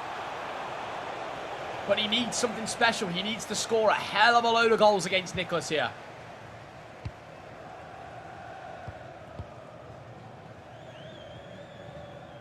"18 minutes into this one. Nicholas broke the deadlock early doors with a strange offside trap. And simply ran through on goal. Trying to work the angle with Bonmati here. Some lovely technical dribbling. Excellent work here. Williams on the edge of the box. Trying to dance. No skill moves needed here from Nicholas. Just a load of twisting and turning. Finds the ball into Sega. Sega on the finesse. Good block though on the edge of the box. What have you got in your corner, Arsenal, Nicholas? Because I imagine it's something good. Tries to build in. No corner whipped in here from Nicholas or anything like that. Just simply trying to build from the corner. A short corner. Shellin. Working the chance in. Bellingham. It's a lovely ball there from Nicholas.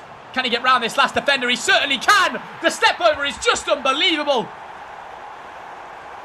And I tell you what, the Iceman is playing at the top of his level right now. And I tell you something, guys. Out of all the players you could play in this group, Brees feels like the best one Nicholas could be playing in this type of scenario, just in terms of the frustration you maybe see from Brees. He's looked a little bit dejected at times today. Not to take anything away from him. He's a fantastic player. Just seems like a little bit of an uphill battle against Nicholas. Brees is one of those players, when he's playing hot, he's almost unstoppable. We saw that at the FC Pro World Championships last year, losing out narrowly in the grand final against Manu Bashore. So we know that that man Brees has got a big tournament run in him. But it might just be too little too late here, because Nicholas is looking in prime form. Finds that ball into Smith. Brees' defence is all over the place.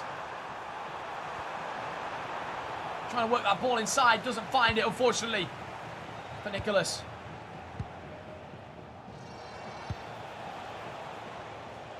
And I tell you what, Nicholas needs to keep this aggression going that he's got on Brees at the minute, because Brees is having to trigger a load of players forward to try and reduce this deficit early doors, and it's just meaning that Nicholas can counter-attack quite quickly.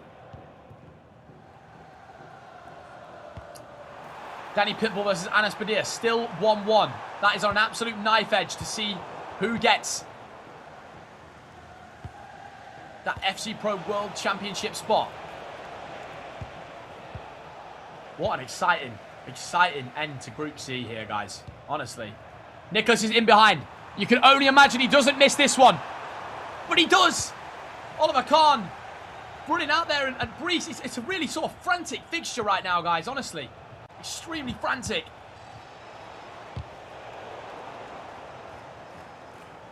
With the stakes being this high, you can only imagine what it's like for us watching and being on commentary, guys. Never mind the players. God knows what's going on in their heads.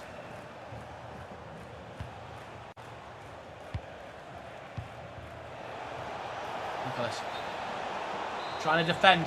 Brees here. Brees doing some nice bit of work, but it is offside in the end. And 32 in-game minutes have absolutely flown by here, guys. Nicholas triggers that run again. Williams with a nice bit of space in behind here.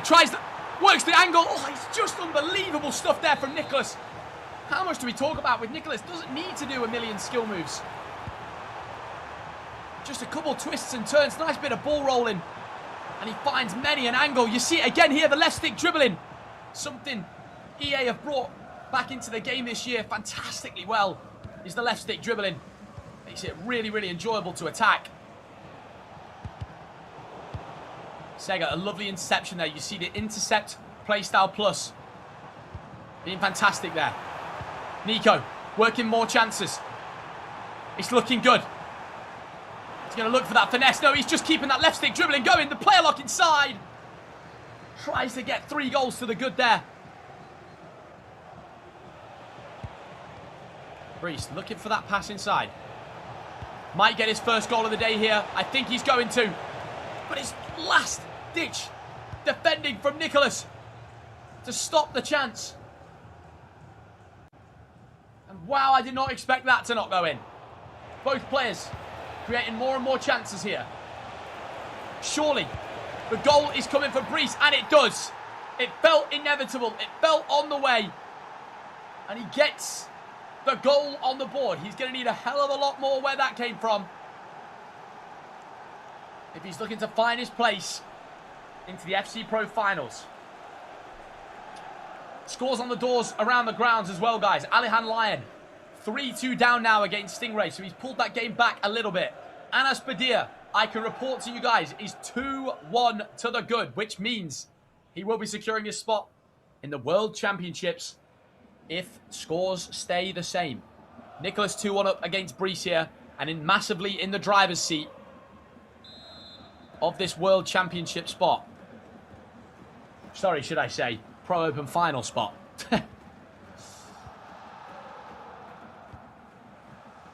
40 minutes into this one here, and you just think Nicholas is potentially going to look to maybe hold the last attack. We will see how this all unfolds.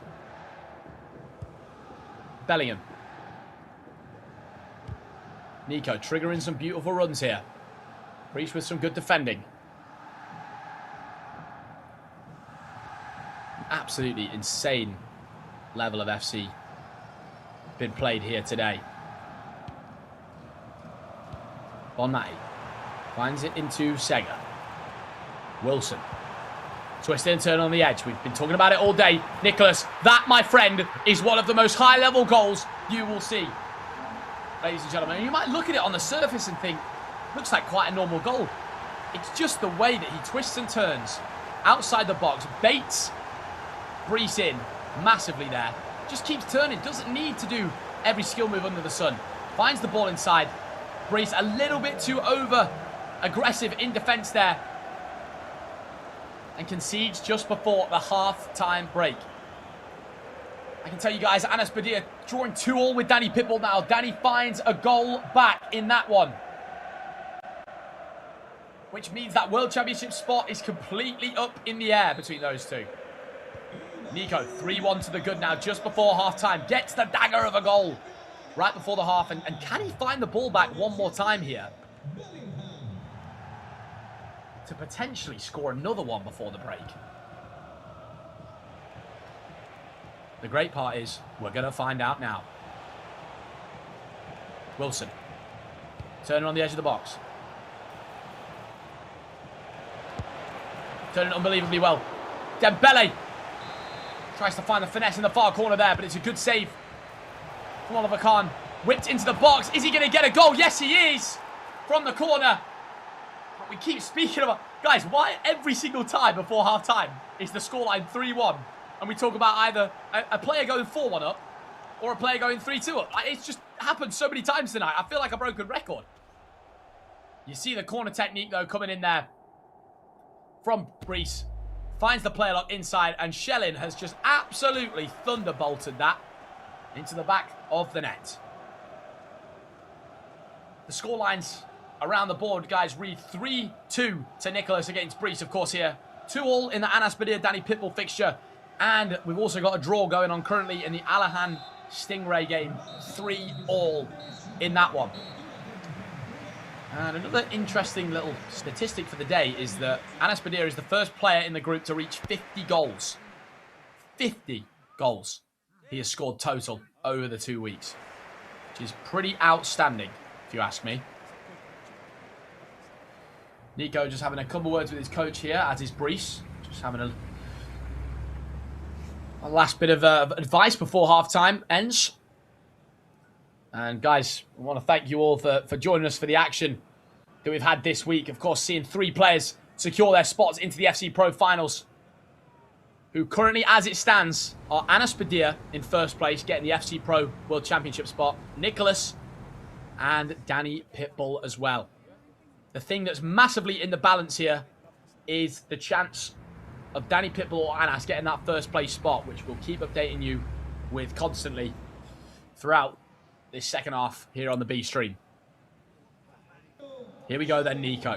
Has he got what it takes to finish off this week and get a maximum almost of 13 points out of 15 on the week, which is taken to 16 points total, looking to get him through? And Nicholas, honestly, I mean, guys, I'll tell you a little story about me and Nicholas. We went out for a drink after the E-Premier League a couple of years ago, and I just sat him down and had a little conversation with him after playing pro for many years myself, and just said, how do you stay as composed?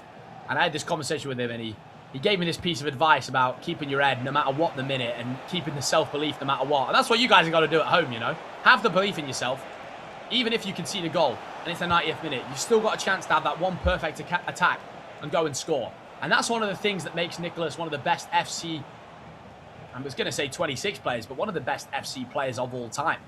The best in a lot of people's minds is his mentality. It's his ability to keep believing in himself, no matter how hard or difficult the stakes might be. Anyway, there's my emotional little Nicholas chat over with there. Nicholas himself now will be looking for that ball down the line. finds the beautiful trigger run into Nico Williams. The player looks perfect into Wilson. He's twisting and turning once again. Why does this look so difficult to defend from Nicholas? I'll tell you why. Because he's extremely talented at it. Does it once again. But it's some good defending there from Brees. I'm sure he'll be looking for that ball out wide on that far side. Beautiful play. Undefendable. Great work. Listen, I've got to do a small couple bit of clapping there for Brees, because that's an outstanding goal. And as it stands, ladies and gentlemen, as it stands, Alihan Lyon is now 4-3 to the good against Stingray, which means both players are on 14 points, but Alihan has scored 2 more goals than Nicholas has, which is just so interesting.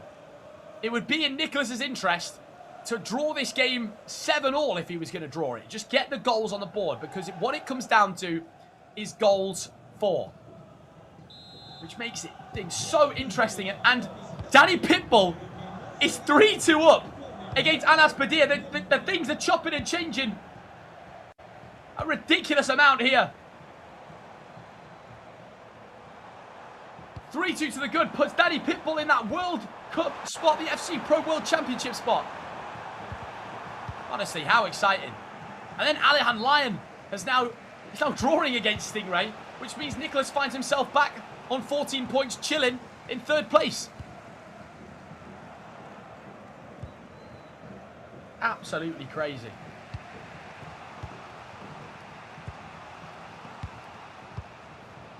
Well, almost in the 60th minute here of this one. Nicholas, some good defending there. Ledley King with the intercept plus. It's just beautiful.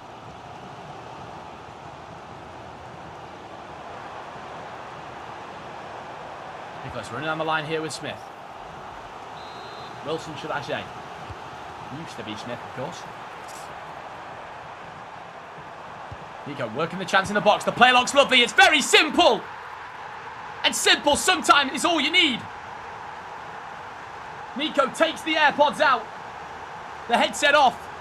It's time for a quick chat with the coach. I can also announce to you guys, Danny Pitbull has gone 4-2 to the good. And has got some breathing room in that game, which means he would be getting the FC Pro World Championship spot. It just keeps chopping and changing. Brees frustrated there with himself. Unsure if Brees knows that it's basically mathematically impossible for him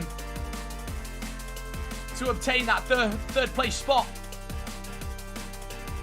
But I believe 4th place is actually kind of important, guys, as well, for potentially an invite back to the FC Pro next year. I think it's quite important for that. So there is still things to play for these players, even the ones that look like they're maybe down and out.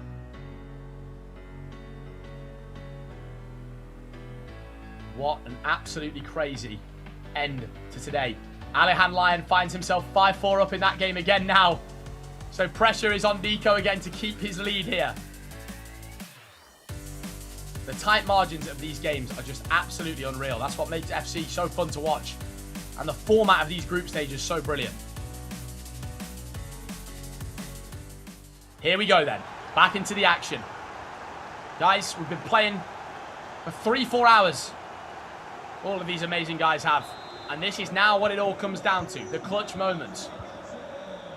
Who's got the sauce and who doesn't?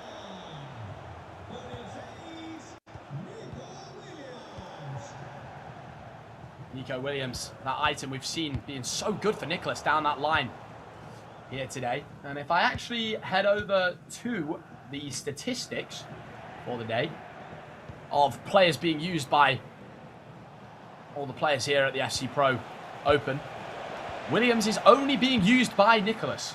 Guys, it's the only person out of all 6 players to be using Williams in his squad, which is always interesting. It's always interesting to see a player who's only being used by sort of 1 or 2 individuals. And Bonmati is actually another one of those names as well.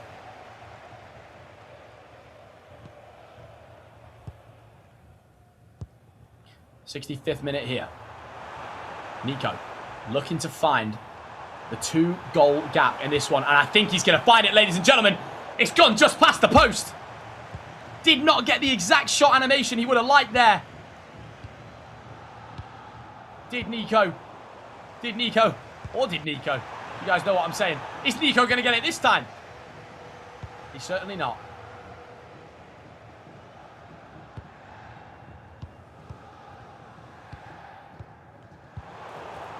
Nicholas wins the ball high up the pitch here.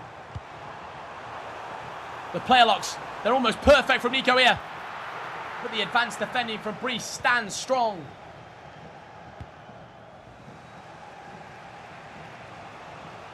Brice trying to find that reply. Baiting a couple player locks out here. The defence is just too strong though from Nicholas. Keep an eye on this ball. Has he played him onside? The liner keeps the flag down. I had to make sure that was going to count there. And Nicholas knows this is all in his hands here. It's all in the balance. All in his control. And I tell you something, 2 goals to the good against what's looking more and more like a slightly dejected Brice. Just waits perfectly along the line, along the line there. And I tell you what, guys, when you do wait just that little bit extra to play your player through on goal, what it means is by the time you play that through ball, you take that other defender out of the game far more. If you don't pounce at the through ball straight away, if you just wait that extra second longer, you give yourself the perfect chance to make it clean through on goal and score simple as you like there. Nico scoring with Nico. And Brice there just sort of looking like he wants the day to end here. A little bit of frustration coming out, and I don't blame him. The stakes are extremely high. Prize money to be won. You know, of course, guys, this is like the chance to change lives. The prize money that we have here on available at the FC Pro Finals. So you can tell why there's so much emotion for the players. Well, here we go then. Going to get back into the action. Looks like the players are locking back in for what sort of looks like the last 20 in-game minutes. I can report to you guys, Alihan Lyon is 7-4 to the good against Stingray, but it will not matter. As long as Nicholas can keep his 2-goal lead here, he will find himself a place in the FC Pro Finals in a week's time. Now, Wilson.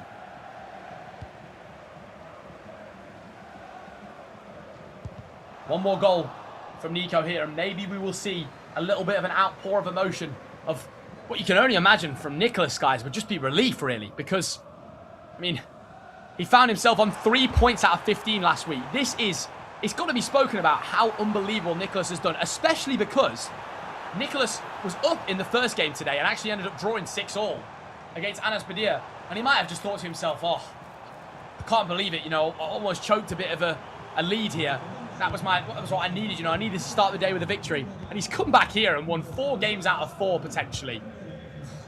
You just have to say, there's a reason he's ranked as the world number 2.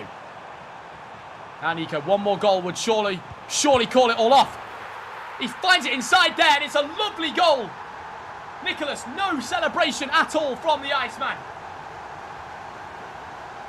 But my friend, you should be smiling more because you have booked a place, it looks like, in the FC Pro Finals.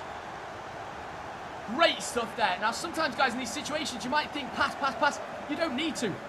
Technical sprint forward. Brice is constantly pulling defenders back there, thinking Nicholas is going to pass it. Tries to bait him, Nicholas does not fall for that bait. He's not a hungry man. Well, he's not hungry for that, but he is hungry to get a place in the finals, and I think he just might have done so.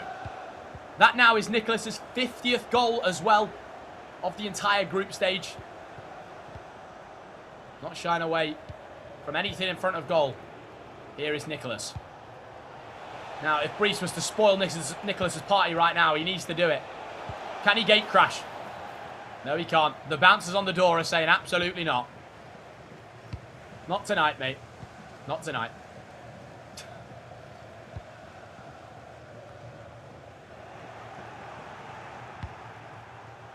Brice needs it, and he needs it right now. Lovely little cancel from Shelling there. But it's just not good enough. And Nicholas, should I say, will be in. It's going to be another outside the boot finish. Yes, it is.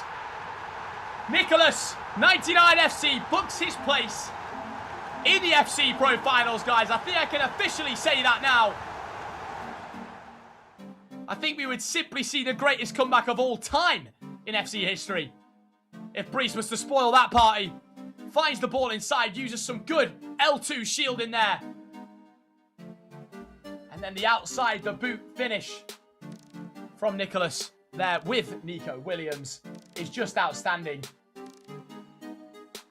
And guys, something I want to point out actually is the playstyles Nico Williams has got. The game changer, inventive. These playstyles, they allow the player to score outside the boot shots, which is just unbelievable. And you've seen Nicholas do it multiple times in this game. It's the difference because, guys, if you've got a player on the right-hand side who's right-footed and you don't want to finesse with them, the outside the boot finish just gives you that perfect curl into the far corner. And I have to say, I can only imagine that player of the day is potentially going to be Nicholas on the main broadcast, because he has been unbelievable. 13 points out of a possible 15 should I say. And that outside the boot finish, again guys, there he is again. It's a carbon copy. Scoring goals for fun. Gets his 52nd goal, I believe that is, of the group stage, and that actually evens up with Alihan Lyon. Danny Pitbull 4-3 to the good in his game on an absolute knife edge there. If Anas Badia can get one more goal in that one, it means he would snatch that World Cup spot once again. But I think it might be all she wrote, actually. I think Danny Pitbull has won that game. I'm just seeing over from the A-stream. Danny Pitbull books his place at the World Championships. Congratulations to him. I couldn't think of a better person for it to happen to. What an amazing man. What a journey he's been on as well throughout all of the FC Pro Open this season. Well, back to our featured matchup here, guys. And listen, we kind of know the whole results here. Danny Pitbull qualifies in first place. Anas Badia, who's had an amazing tournament, just misses out on that, but still manages to get through to the FC Pro Finals. And then Nicholas does it in amazing fashion here. What an amazing game we've been able to watch. I wonder how many times I've said the word amazing today about Nicholas. The extra pass there, dinking over the keeper. Thanks for coming. Would you like some salt with those chips? Nicholas, you can't hear me, but I want you to know, from me and from everyone watching, you are unbelievable. And guys, just so you know, for who these players would be playing, now the Group C winner, which of course is Danny Pitbull, will be playing the winner of Tuga, or whoever Tuga versus the Group D second place. Whoever wins that, which we'll see concluded tomorrow, comes second place in that. The winner of Tuga versus the Group D second place will be playing Danny Pitbull. I've got there in the end. And then we've also got second place in the group, being Anas Badia, will be playing Manu Bouchore. And third place will be Nicholas versus Umut, which is fantastic, which I believe is, of course, run it back of the World Championship final that those two played against each other many moons ago, where Umut was able to come out on top on penalties. And we can't say we're not excited for knockout action as well come the finals, guys, because, hey, we can get some chances of some extra time and some penalties. Of course, we've not had that throughout these group stage phases because of the fact that players can draw games. But that'll be really exciting for the knockouts next week. And this will be all she wrote in this one. Brice having a little laugh with his coach. Nico doesn't look like he's too bothered about trying to get this 10th goal. Enjoy the moment, my friend, because the performance you have just put on is quite simply unbelievable. Hats off to all these players. Group C has ended up being unbelievably entertaining.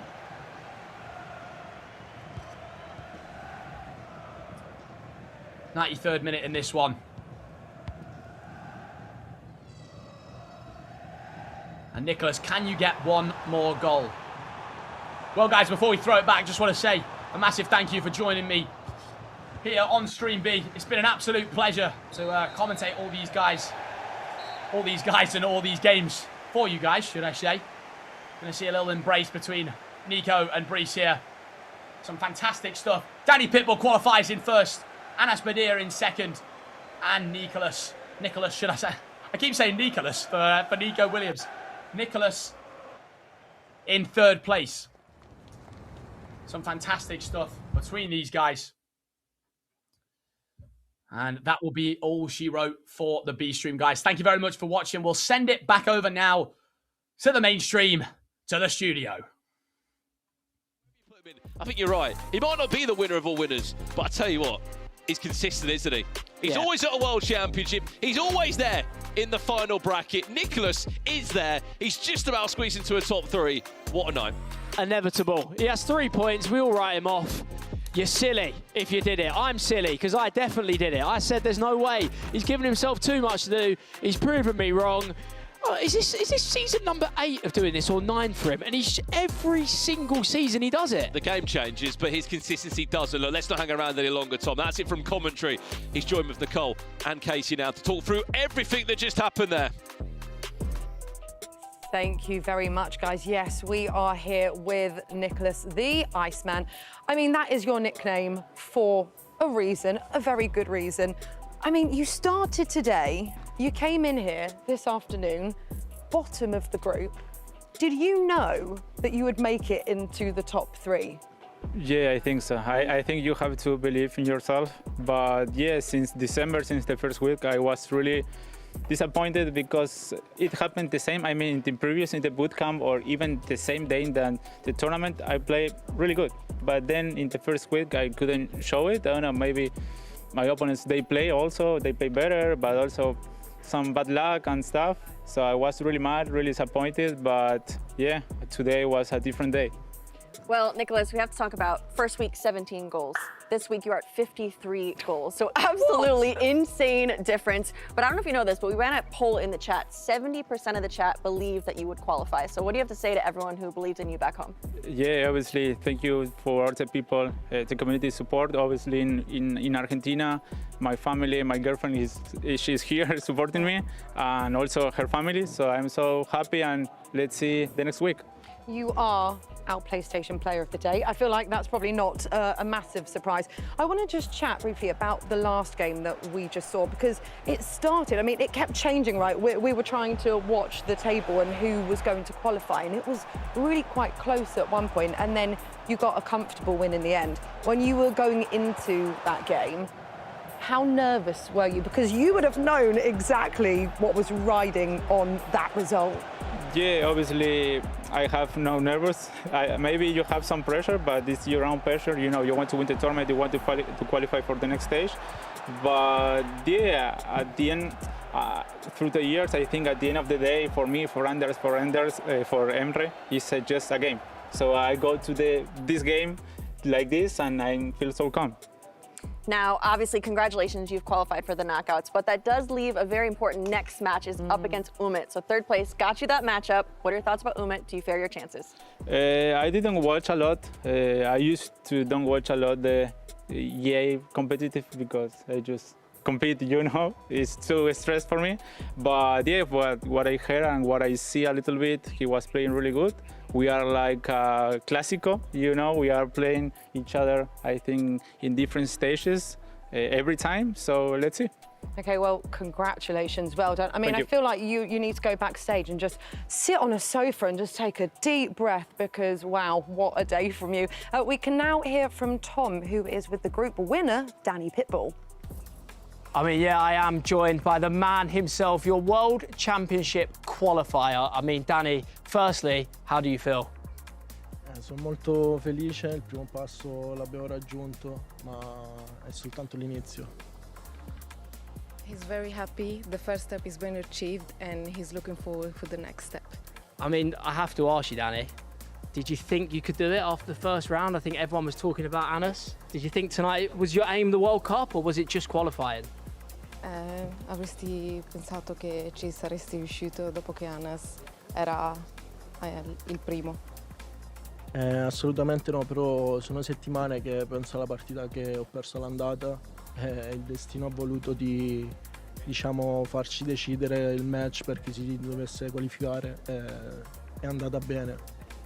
Absolutely not, but he's been thinking about it all the way and he didn't think he was going through, but he did it. I mean, yeah, he's had it on his mind. I must ask about your tactics as well. I mean, we're looking at them now. Obviously, the 4-5-1, I find it interesting. A few things we see here, the box-to-box on all three centre midfielders. But just wanted to ask you, Danny, about your wingers, because normally a lot of players have maybe inside forward on both or winger, but this time you have one on winger and one on inside forward. Can you give people any insight as to why you do this? Sì, in realtà soltanto l'ultima partita ho cambiato perché uso entrambi attaccante interno, soltanto che parlando col mio coach abbiamo detto facciamo giocare a Raslin che magari gioca di più con la squadra e Holland è andato in panchina e gli ho messo ala. He changed his tactic just at the end, and with his coach, they were talking about it, and they used Rusling at the end, and that ti ha aiutato. That helped him. Yeah, so obviously the importance of a coach we see. I mean, Danny, once again, I have to congratulate you. You must feel on top of the world now. Do you have any message to say to the people at home? Ringrazio tutti coloro che mi sono stati vicini, soprattutto la mia famiglia, la mia bambina, Novo che ha creduto, sono 2 anni che sta credendo in me e stiamo facendo penso un lavoro fantastico e nulla, un bacione a tutti. Well, yeah, that is it from us here. Thank you to Danny. Congratulations once again for qualifying. Unbelievable stuff. Over to you, Nicole. Oh, thank you guys. That was a lovely chat. We were just laughing here. Casey, you and I made eye contact because Tom, bless him, went to fist... No, Danny went to fist bump Tom and Tom didn't see it and it was a little moment. Very cute. Anyway, Danny Pitbull. I mean, what a guy. Brandon, I think you said one of the nicest guys in the game. And we could see exactly what it meant to him. You also said earlier that we saw in Atlanta what it meant to him to qualify and a worthy winner to top the group. Absolutely. I think he's one of the pro players that is a dad and a very proud dad. He always carries a little photo around of his daughter and you can see what it means to him there. Massive congratulations to him. And look, to be in the World Championships this early onto the season, unbelievable.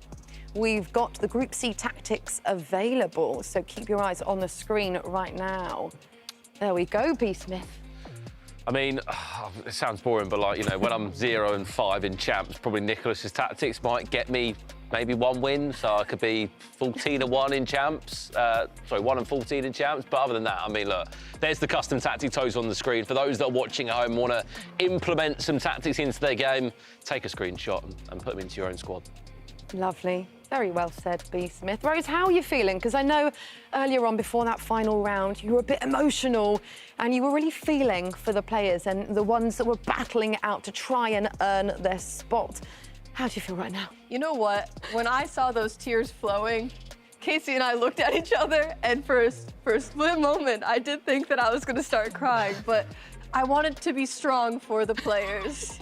So I held it together and I'm very proud of myself for that. Thank you so much. Shall we have a look at how Group C has finished then? Just in case you've just joined us, I mean, why would you? Where have you been? You've missed some incredible action if that is the case. So Stingray, I mean, we knew he was out a little while ago, didn't we? But gosh, it was such a good battle right up until the very end for those top 3 spots. But there you go, it's Nicholas. I mean, the comeback from him, unbelievable. Anas Badir and Danny Pitbull. So let's have a look then at the finals bracket and how that is shaping up. Casey, what is standing out for you? Man, I mean, we have previous world champion Manuel Shore going up against Anas, who was top of this group. And I would like to point that out. He had such a good run in this group. It was that last game that unfortunately he gave it away to Danny Pitbull. But I'm excited to see how he plays it out in this knockout stage, because that one's going to be good. And we also have Umit versus Nicholas. I know Nicholas says he doesn't watch the others in competitions, but I'm pretty sure Umit has been watching him. Yeah, I bet. Tomorrow is all about Group D, Brandon Smith. What are you expecting to see tomorrow? More Hopefully excitement? an ending like we just saw there. Yeah. I mean, that would be great, wouldn't it? Some tears, some emotion. And look, another unpredictable group, but one that'll be very loud because there's a lot of Brazilian players in there. Oh, yeah, so we're going to see quite a lot of emotions. Are you going to be all right with that tomorrow, Rose? I'm gonna work on myself tonight. Okay, that's what I'm gonna do. I'm gonna prepare, talk to Casey a little bit. She'll get me into it. Yeah, But that's what we want to see from this. That's what we love about FC. The emotional roller coaster that we all go through alongside the players. Group D, there you go. Some big names. I mean, I'm not surprised to see Levi David sitting at the top. But after what we saw today, Casey, who knows what might happen? Anything can happen. I think that those three Brazilians are not looking to stay in that position. They're currently bottom of the group, but it's close, so they could potentially get in those top 3 spots. So anything can happen. Yeah, and here is how you can watch it tomorrow. And what else would you be doing other than watching Group D in action? There you go, 6 p.m. GMT. Make sure you join us. I won't be here, but I will be watching from home because I know it's going to be good. And we've got some big news if you are attending the FC Pro Open finals. Brandon Smith, that's so exciting. It is. It's the first time I think we've ever seen it in this esport, which is great. Basically, anyone that attends on the 26th, next Monday, will be given a winner's SBC item, and 10 of them will get a random Team of the Year item, I believe, of potentially their choice. So that is pretty cool. Yeah, that is brilliant. So we will see you there, of course. Guys, it has been an absolute pleasure. What a day, what an evening. That's it from us, but make sure you are back with us tomorrow where Group D will be in action. We'll see you there. Bye-bye.